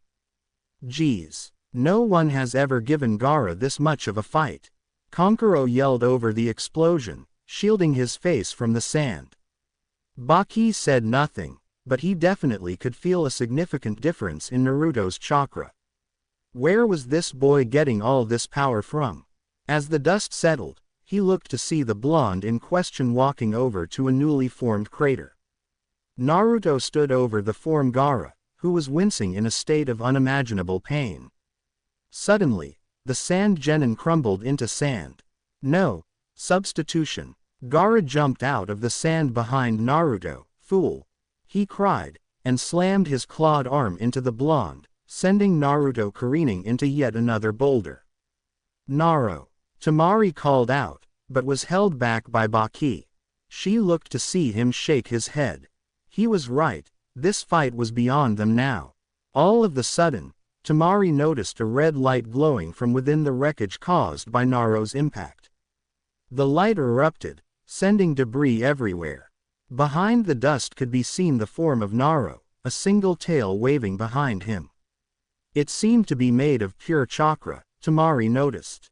Now I'm mad, Naruto roared, his voice seemingly less like before, replaced with a slightly venomous tone of the boy. It still sounded like him, but not quite as much. Gaara smirked as she sent a wave of sand to the boy. He was surprised however to see a red claw break through his attack, and grab hold of him. Naruto lifted his hand, and the claw did likewise. Naruto then pounded into the ground with his physical hand, and the chakra appendage followed suit, bringing Gaara with. Naruto quickly called his claw back to his aura of chakra as he went into a feral-like stance, scanning the dust with his crimson irises. He could smell the fear from the 3 shinobi to his far left, but he had no intention of harming them. Oh no, he wanted to find and pound this punk Gaara into the ground again. A laughter could be heard from all around him, and he couldn't help but be reminded of Zabuza and his hidden mist jutsu as he tried to look through the cloud of sand. You're powerful, truly powerful. However, your hate is weaker than mine, Naro Uzaki. Die. Naruto turned to see shuriken of some sort slice into his arms as he raised them up to defend himself. They seemed to be made of sand. He hissed in pain, but otherwise paid no mind as he noticed the skin already healing itself. He wouldn't deny that he liked that ability. Naruto quickly dashed off to his right, and applied wind chakra to his feet again. After a second or two, he was finding himself running on nothing but air, much to his surprise. Naruto found himself coming to a beast, not the boy he remembered fighting a minute ago. However, upon further inspection, Naruto noticed that Gaara's feet were still visible. The Shukaku wasn't awakened, yet. Naruto sent a wave of high-powered wind by thrusting a palm forward, and was shocked to see Gaara only inhale it with some strange power involving numerous mouths opening up and sucking in the wind. Naruto then realized the mistake he made as Gaara further expanded his beast-like body, wind style, infinite wind devastation. Naruto quickly jumped up, narrowly avoiding the attack. Damn, he's gotten even stronger. The blonde noted as he began to backflip, avoiding another onslaught of sand shuriken. Naruto put his hands into the familiar seal, mass shadow replication jutsu. And 100 clones with Kyuubi-powered auras around them appeared. Naruto was breathing heavily. If not for the Kyuubi, he may not have been able to pull that off. The 101 Narutos all sent another wave of wind towards Gaara, who was unable to avoid the damage this time. The Suna Nin was sent back a long distance, and growled as he got up, "Haha, yes, give me more. More. This will make your death only further prove my worth and existence." A swish of Gaara's tail took out half of the Naruto clones, and Naruto, who was staggering on the unstable sand as he felt the clones' thoughts flood his mind, looked forward. "That's what you believe is your reason for living? How can you possibly say that?" Gaara gave a menacing grin. A person can only be truly strong by living and fighting only for themselves. I love for myself and fight only for myself. That is how I am truly strong. Naruto found himself angered by the statement of his opponent. You're wrong. A person is truly strong when they fight for those who are important to them, and protect them as well. Gaara replied with yet another laugh. Then let us see who is truly stronger. I will show you how wrong you are when I paint this desert with your blood, screamed Gaara, and he sent his claws to Naruto. However, Naruto and his clones had planned for this, and they quickly grabbed a hold of both of Gaara's arms. Now, Gaara felt himself being yanked forward. The next thing he saw was about 10 feet smash into his stomach. As he reeled back, another set of fists to the jaw sent him into the air yet again. Gaara forced open an eye, only to see about 50 clones of Naruto appear above him. One solid impact sent Gaara downwards. However, instead of crashing into the ground, he felt what appeared to be a pair of shoulders crash into his back, sending Gaara jolts of pain throughout his entire body. Naruto squatted underneath the weight of Gaara as he dispersed his clones. He felt the ragged breaths of Gaara, and tossed the Shukaku's container to the ground like a sack of discarded produce. Gaara looked up at the now kneeling figure of Naruto. No, this won't end with me dying. I will not cease to exist. A rumbling could be felt from miles around. Baki turned behind him to see at least 100 or more Suna Nin watching at the village gates, aware of the cause of the sudden disturbance. Looks like we have an audience now, Baki murmured, turning to continue watching the two titans. Temari, however, was trembling, feeling a much unwanted feeling in her core. Oh no. He's not calling on. Is he? Naruto was sent into the air, and smacked into a rock, but quickly got up, igniting his chakra again, tail waving in anticipation as he felt this even more vicious power surfacing from Gaara. He looked up into the dust clouds, and for a moment, couldn't move as he saw 2 sets of glowing eyes appear from the screen of dust. Kyuubi. I think he awakened the Shukaku. Naruto gulped as he crouched into his stance, staring into the eyes of Shukaku. Sasuke got up from his table as he heard a knock at the door.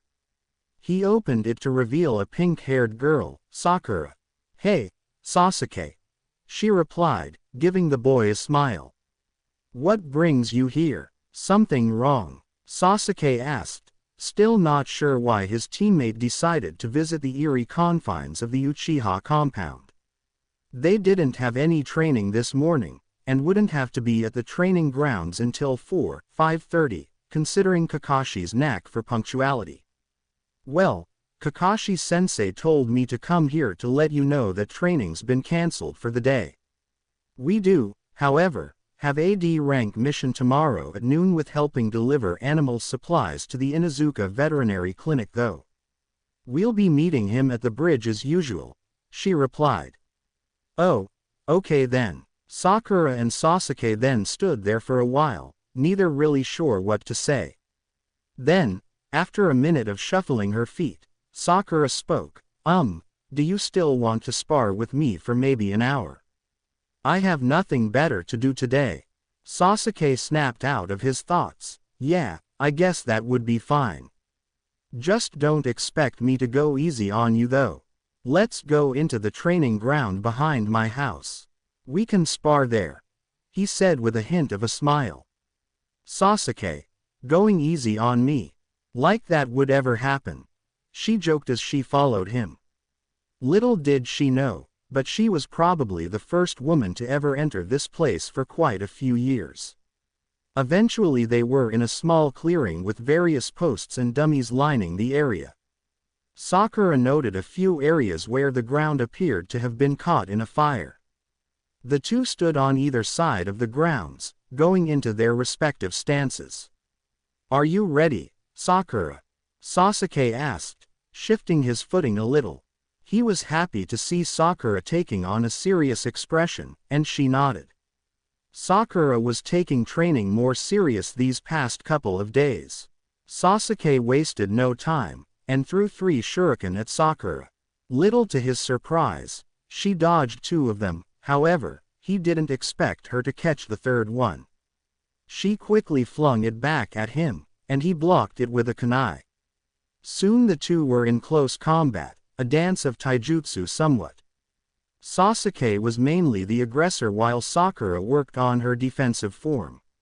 Sasuke eventually kicked Sakura in the stomach and sent her back, making her land on her back, squinting in pain as she tried to get up.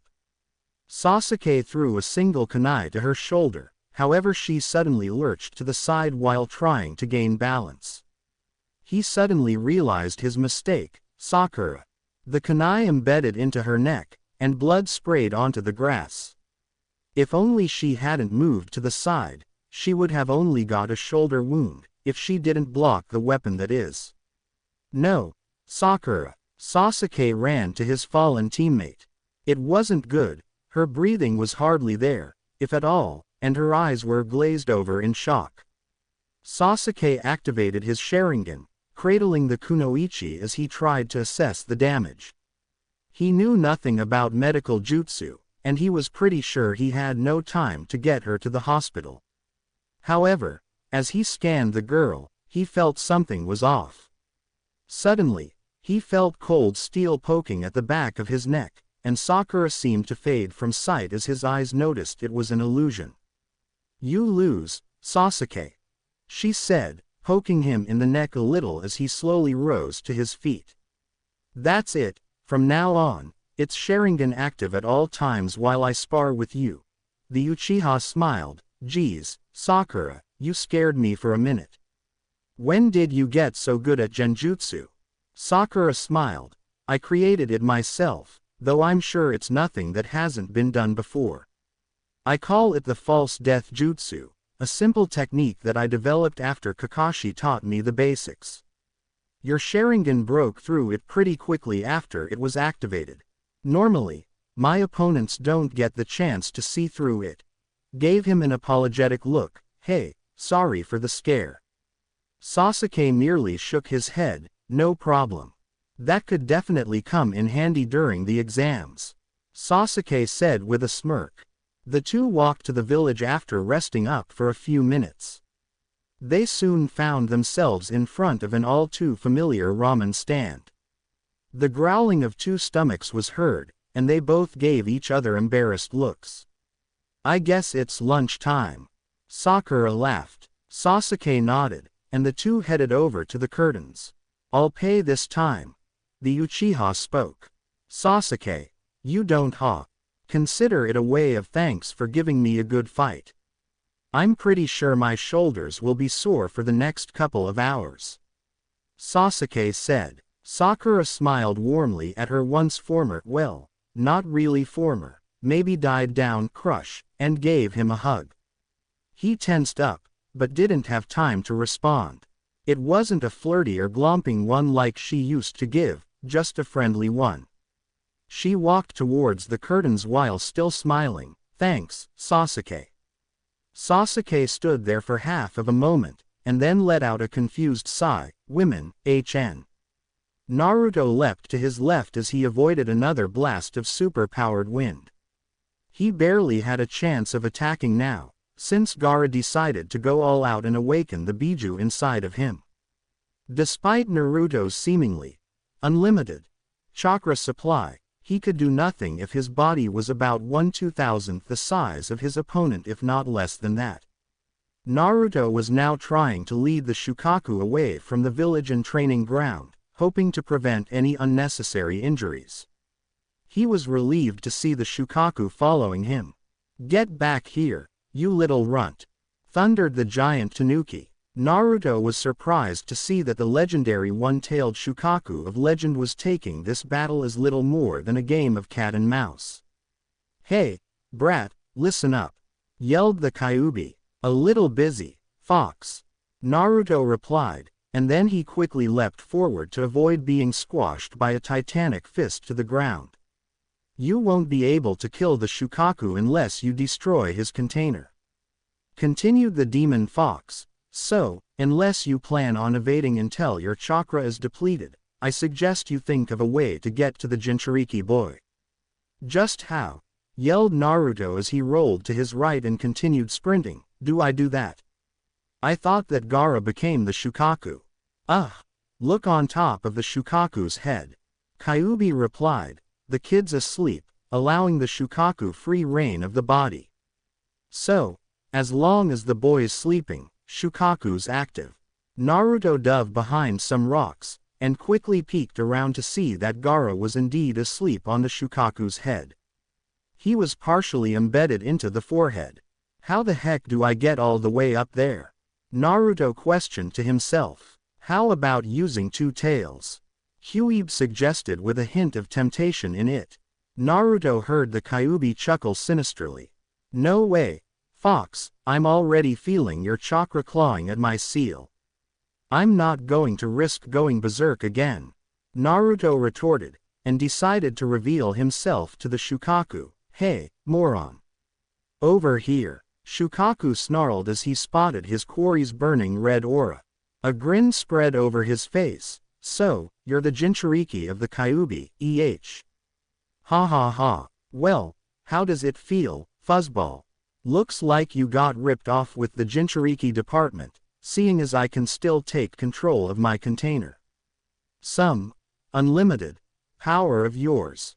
Gahaha." Naruto guessed that the Shukaku was directing his statement to Kyuubi, not Naruto, on the last part. Kyuubi failed to find the humor in Shukaku's taunting. "That's it. Kill him, now," Kyuubi roared, shaking the foundations of his cage. "Shut it, fox, I'm doing this my way. Just keep the chakra coming." Naruto snapped at the Biju. He watched as the claws of the Shukaku slammed down to the ground, missing Naruto as the blonde jumped back to avoid the initial shockwaves produced by the impact. Naruto took his chances and summoned a chakra claw, and grabbed a hold of Shukaku's arm. He yanked himself up, and felt the Shukaku raise his arm as Naruto felt an increase in altitude. "Hey, get off!" roared Shukaku, and a claw blocked Naruto from proceeding further up the demon's arm. "Shadow Clone Jutsu," Naruto spoke. A clone appeared, and it quickly threw Naruto off the Shukaku's arm and out of harm's way. In a puff of smoke, another one appeared, and quickly threw Naruto onto the muzzle of Shukaku himself. Had he been a second later, he would have been slapped into the ground by a giant Tanuki hand.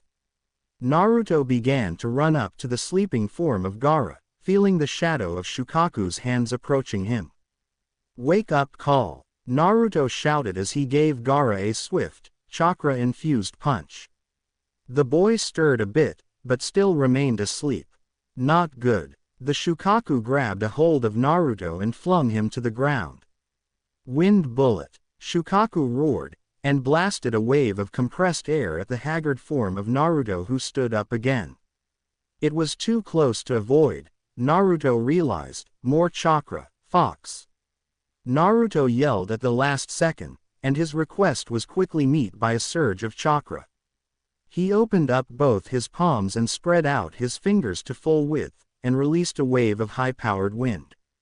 Baki, Kankuro, and Temari stared in stone-still wonder. Naruto was taking on the Shukaku directly now, and still breathing.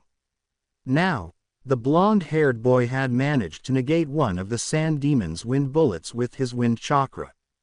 Baki, however, didn't forget what he had just heard the Shukaku itself say about Naruto, so.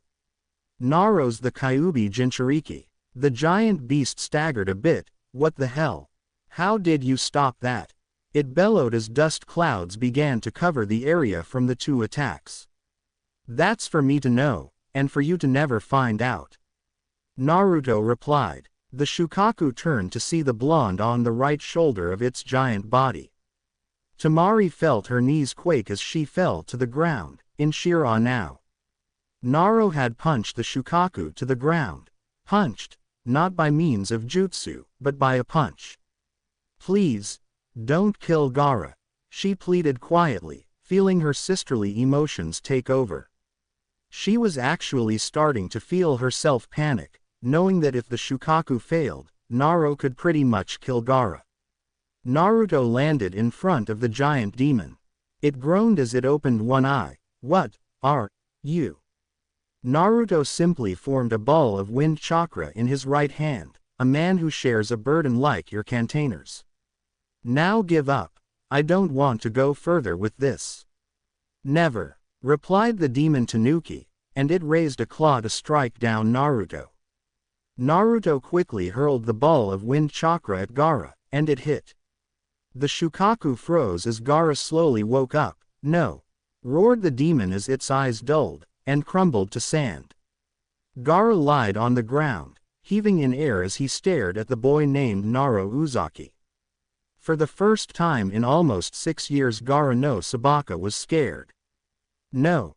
Stay away, don't come closer. Gaara yelled, watching as a now normal Naruto staggered to him.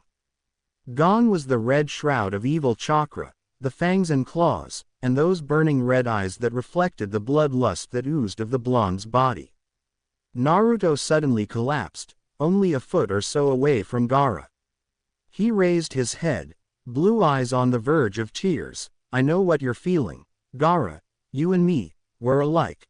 He coughed, and he began to tremble as childhood memories flooded his thoughts. Naruto had tried, but never could fully forget them. Gaara's eyes widened, and he began to tremble as well, his own ghosts haunting him as well. This boy, suddenly it seemed clear. The chakra, the animal-like demeanor in battle, that chakra, it all made sense. No. I said stay away. Naruto suddenly clutched onto the red-haired boy's hand, as though his life depended on it. Gaara, please, listen to me. I know what it's like to be in that dark, cold, and lonely hell, believe me, I do. I probably would have ended up the same way as you if it weren't for the fact that a few people decided to care for me, including your sister as well. She tried to protect me from you. Naruto stared into his opponent's eyes, tears falling now. Gaara, I know you may not understand fully, I can understand why too, but please, don't do this to yourself. I don't want to kill you. If you continue to attack them, I will continue to protect them, even if it means dying to do so. I would rather be your friend though, Gaara. I want to help. Why? Gaara asked. Even shinobi need friends. Jinchuriki are no exception. Naruto replied with a grin. Friends. Gaara spoke, trying to take in the words' meaning fully. Gaara. Naruto. Cried out the voice of Temari, and the two Jinchuriki looked to see the other three running to them. Gaara looked at everyone, and then to Naruto, who had helped lift up the sand user. Let's stop fighting. Gaara whispered, I don't want to fight anymore. Naruto grinned as he tied his cloth around his face again. Hey, well, Gaara, I'm glad you stopped. I really don't know how much longer I would have lasted. Gaara seemed to be calm now, and but sad as well. Suddenly, 5 Jonin appeared before the group. All of you are to report to the cage at once, spoke one of them. Baki, Kankuro, Temari, Gaara, and Naro all knelt before the leader of Sunagaku, the cage. Naruto could barely make out the man's face since it was behind a veil. Sit. The cage spoke. The group did as commanded, even Gaara. I demand to have an explanation as to why about 100 of the shinobi in Suna had seen the Shukaku outside the village earlier this morning. Naruto was about to speak, but Baki did first. Lord Cage, I can explain this. Baki gave the explanation of the fight, even explaining as to why Gaara went rampant after seeing Naruto's blood.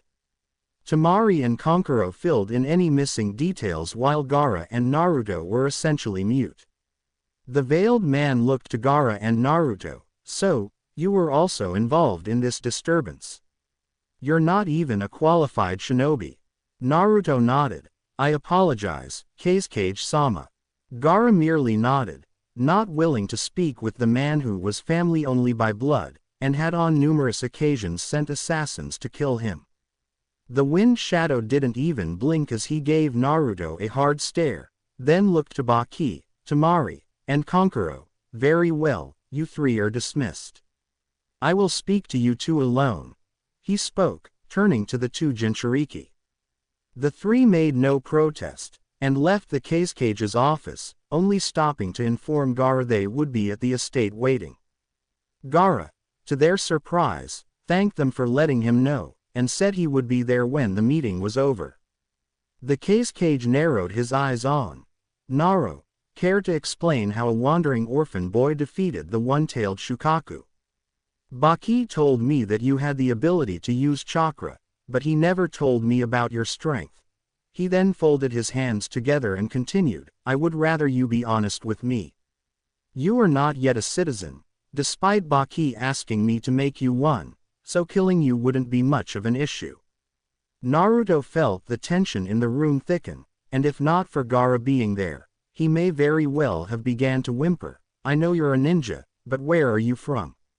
Actually, I was a ninja, Naruto corrected politely. So, you've abandoned your village? The older man asked. I like to think of it as self-exiled. Naruto replied. Which village then? The cage continued. Naruto decided he was screwed enough at this point either way, so lying wouldn't help. Konohagaku, sir. My real name is Naruto Uzumaki, and I was serving as a genin of the village until a little less than a month ago. Well, Naruto, how did you manifest so much chakra? I was told by a few that it wasn't human. The cage inquired. Naruto gritted his teeth, knowing that he would have to leave after this conversation was over. Suna obviously didn't take kindly to outsiders, and seeing Gaara's behavior, that went double for Jinchuriki. Well, that's because I'm the container of the 9-tailed fox, the Kyuubi. The cage's eyes widened a little, but he quickly masked it. Really? I had heard that the 4th Hokage killed it by sacrificing his own life. Naruto decided to give his story on the what really happened 12 years ago on the night of October 10th. He realized that it was a lot less tense in the room as he continued. He dared to look up to the cage, and was surprised to see the man with a look of interest, not hate, in his eyes. Gaara himself looked to the blonde with some understanding. The cage stared in silence after Naruto finished by explaining his leaving Wave Country after a mission and how he ended up here. He gave the boy a knowing look. The villagers hated you. Naruto nodded. A lot of the ninja did too, but I don't blame them really. I would probably feel the same if I were in their shoes. At one point, I hated them too, but I figured it was pointless to brew in my own emotions, so I decided to prove them wrong by becoming a ninja. The cage nodded. That truly is a noble way of looking at it. However, I can assume that your village is looking for you, since you're a ninja. Most likely, Kazekage-sama.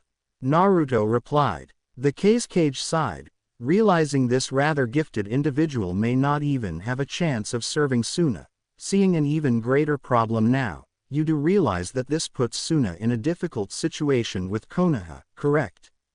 Naruto merely nodded. Gaara had been silent, but then spoke. Kazekage-sama, if I may, I have an idea. It may solve this problem. The Kazekage looked up, and gave his son a nod, concealing his surprise at hearing his son speak. Very well, Gaara. Tell us. We could give Naruto the rank of genin. He could then join our team for the time before the exams, and then we could split our team into two, that way we won't be outnumbering other teams. If Konoha asks about Naruto before the exams, or if they have Shinobi sent here and they find him, we could simply state we were unaware of his affiliation to Konoha. Gaara spoke calmly. The Kazekage would have been proud of the boy before him for such a diplomatic approach to the matter if it wasn't for the fact that Gaara was until recently a silent, yet deadly person. That may work. Gaara. He turned to Naruto. Naruto Uzumaki, I hereby declare you a genin of Sunagaku, under the given circumstances discussed. Naruto couldn't help but grin, but refrained from jumping and hollering with joy. Thank you, Kazekage-sama. I promise to serve this village to the best of my abilities. He then bowed. The veiled man merely waved a hand. Yes, yes. Now, we'll need to see about getting you a residence somewhere around. He could stay on the Sabaka estate with our family. Gaara interrupted. The Kazekage was quiet for a moment, then looked to Naruto. Does this offer suit you? Naruto looked to Gaara. The red-haired boy nodded. The equivalent of a, please, towards inviting him. That's fine with me. The Kazekage nodded, and handed a Suna Hitai to Naruto, and spoke calmly. Uzumaki, you'll from here on out be a member of Baki's team, and will remain a resident of the Sabaka estate. I expect you to honor this, and to obey your sensei as expected. You'll soon learn that Konoha and Suna are very different in training their ninja, although we're allies. I expect to hear great success in your team. Naruto finished tightening his Hitai over his bandana covering his head. Understood, Kazekage-sama. Thank you. The two boys were then dismissed after the Kazekage instructed Gaara and Naruto to inform their team about the change in their team, as well as tell them about Naruto's true background. Naruto was already out of the room, but Gaara stood at the exit for a moment. Father, I hope that you can trust Naruto, the Shukaku Jinchuriki said calmly, and looked directly to his father. He defeated me, and may have very well saved the village in the process. However, he told me something about true strength, and that there's more to life than killing to prove my power. He told me about a different kind of strength. What kind of strength would that be? The kind derived from protecting those important to you. He showed me what I've been doing all these years, and that what I've been doing is meaningless and horrible. Naruto and I are alike in many ways, now that I think about it, yet he has turned out better because of our shared traits. I hope to someday be as much of a person as him. So, I would like to start off this new outlook by formally apologizing for all those people I have killed. I know that I may never be able to regain true forgiveness, but I would like to let you know that my days of savagery are over. Gaara then left, leaving his father in a state of shock. The Kazekage looked to the door where just moments ago, stood the Jinchuriki of both the Kyuubi and the Shukaku. One was a compassionate soul, the other was until recently a psychotic killer. Gaara wished to stop killing. No longer wanted to cause blood spray. Well, this was both good and bad. Suna's local Jinchuriki would no longer be viewed as an ominous barrier to enemies, but would now hopefully be less of a threat to the village. The Kazekage looked to a pile of mission scrolls, and picked up one yet to be issued. It was an assassination mission that was aimed towards a certain red-haired gourd carrier. He carefully put it over the candle on his desk, and watched it burn away. Perhaps he could possibly have a chance to redeem himself for all the wrongs he had done to his family, namely his children. He had indirectly killed his wife, forced his eldest daughter into caring for her two younger brothers at a young age, and never showed them any care that fathers should. This sounded next to impossible, but it was worth a try. Naruto Uzumaki did something to Gaara, and it made his youngest son to a less violent person. Hopefully, he would have a chance to maybe teach Temari the family's famous wind techniques. His children knew the scrolls, locations in the family mansion, but they were not allowed to view them. The Wind Shadow shook his head, so much to happen and was only going on to 11 o'clock in the morning. A knock at the door shook the leader of Suna from his thoughts. Yes. A Sand Chunin walked in and bowed. Kazekage-sama, Lord Orochimaru has arrived as scheduled. The Kazekage sighed. He was getting weary of the Snake Sanin's meetings. In truth, the leader of Suna wanted very little to do with the invasion of Konoha, regardless of Suna's current state financially. Today he would tell Orochimaru to leave Suna, and that Suna would take no part in breaking the hard-earned treaty it earned with the Hidden Leaf Village. The pale and ghastly-looking Snake Sanin walked in, an unnerving smile on his face sending a disturbing feeling through the Kazecage's body. A pleasure to see you yet again, Lord Kazekage. I assume you've reached your decision in the invasion of Konoha during the Chunin exams. Yes, and I will not have my village take any part in your plans, Orochimaru. Suna will remain allies of Konoha, and I suggest you give up the plans, for should you go through with them, my shinobi will provide assistance to the Hidden Leaf. Now leave before I decide to turn you into Konoha so they may deal with you properly. Orochimaru remained smiling, but his eyes narrowed menacingly. How disappointing. I was hoping not to resort to this, but I have no choice. You know too much now. He spoke, and quickly drew his sword. The Kazekage silently cursed as he drew a kunai, wishing now that he had said what he had wanted to Gaara before he left that morning about trying start over with his son. He knew that he stood little chance against the Sanin, and regretted never teaching Temari those wind techniques that would have helped her, or for not letting Kankuro know more about their family's heritage. He also wished he had thanked Baki for watching over his children and for teaching them so well. Not to mention wishing he had thanked Naruto Uzumaki for helping save his son from the bloodlust of the Shukaku. He knew now that it was too late when he felt the cold steel drive through his very heart.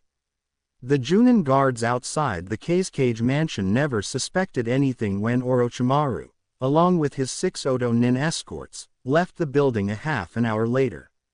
What they didn't know was that their leader was dead. Orochimaru was actually now sitting in the Kazekage's chair in his office, and the Orochimaru walking away was actually an Earth clone. The body of the Kazekage was now mummified and hidden by Sound Nin spies. Suna never learned what happened that morning, and wouldn't until it would be too late.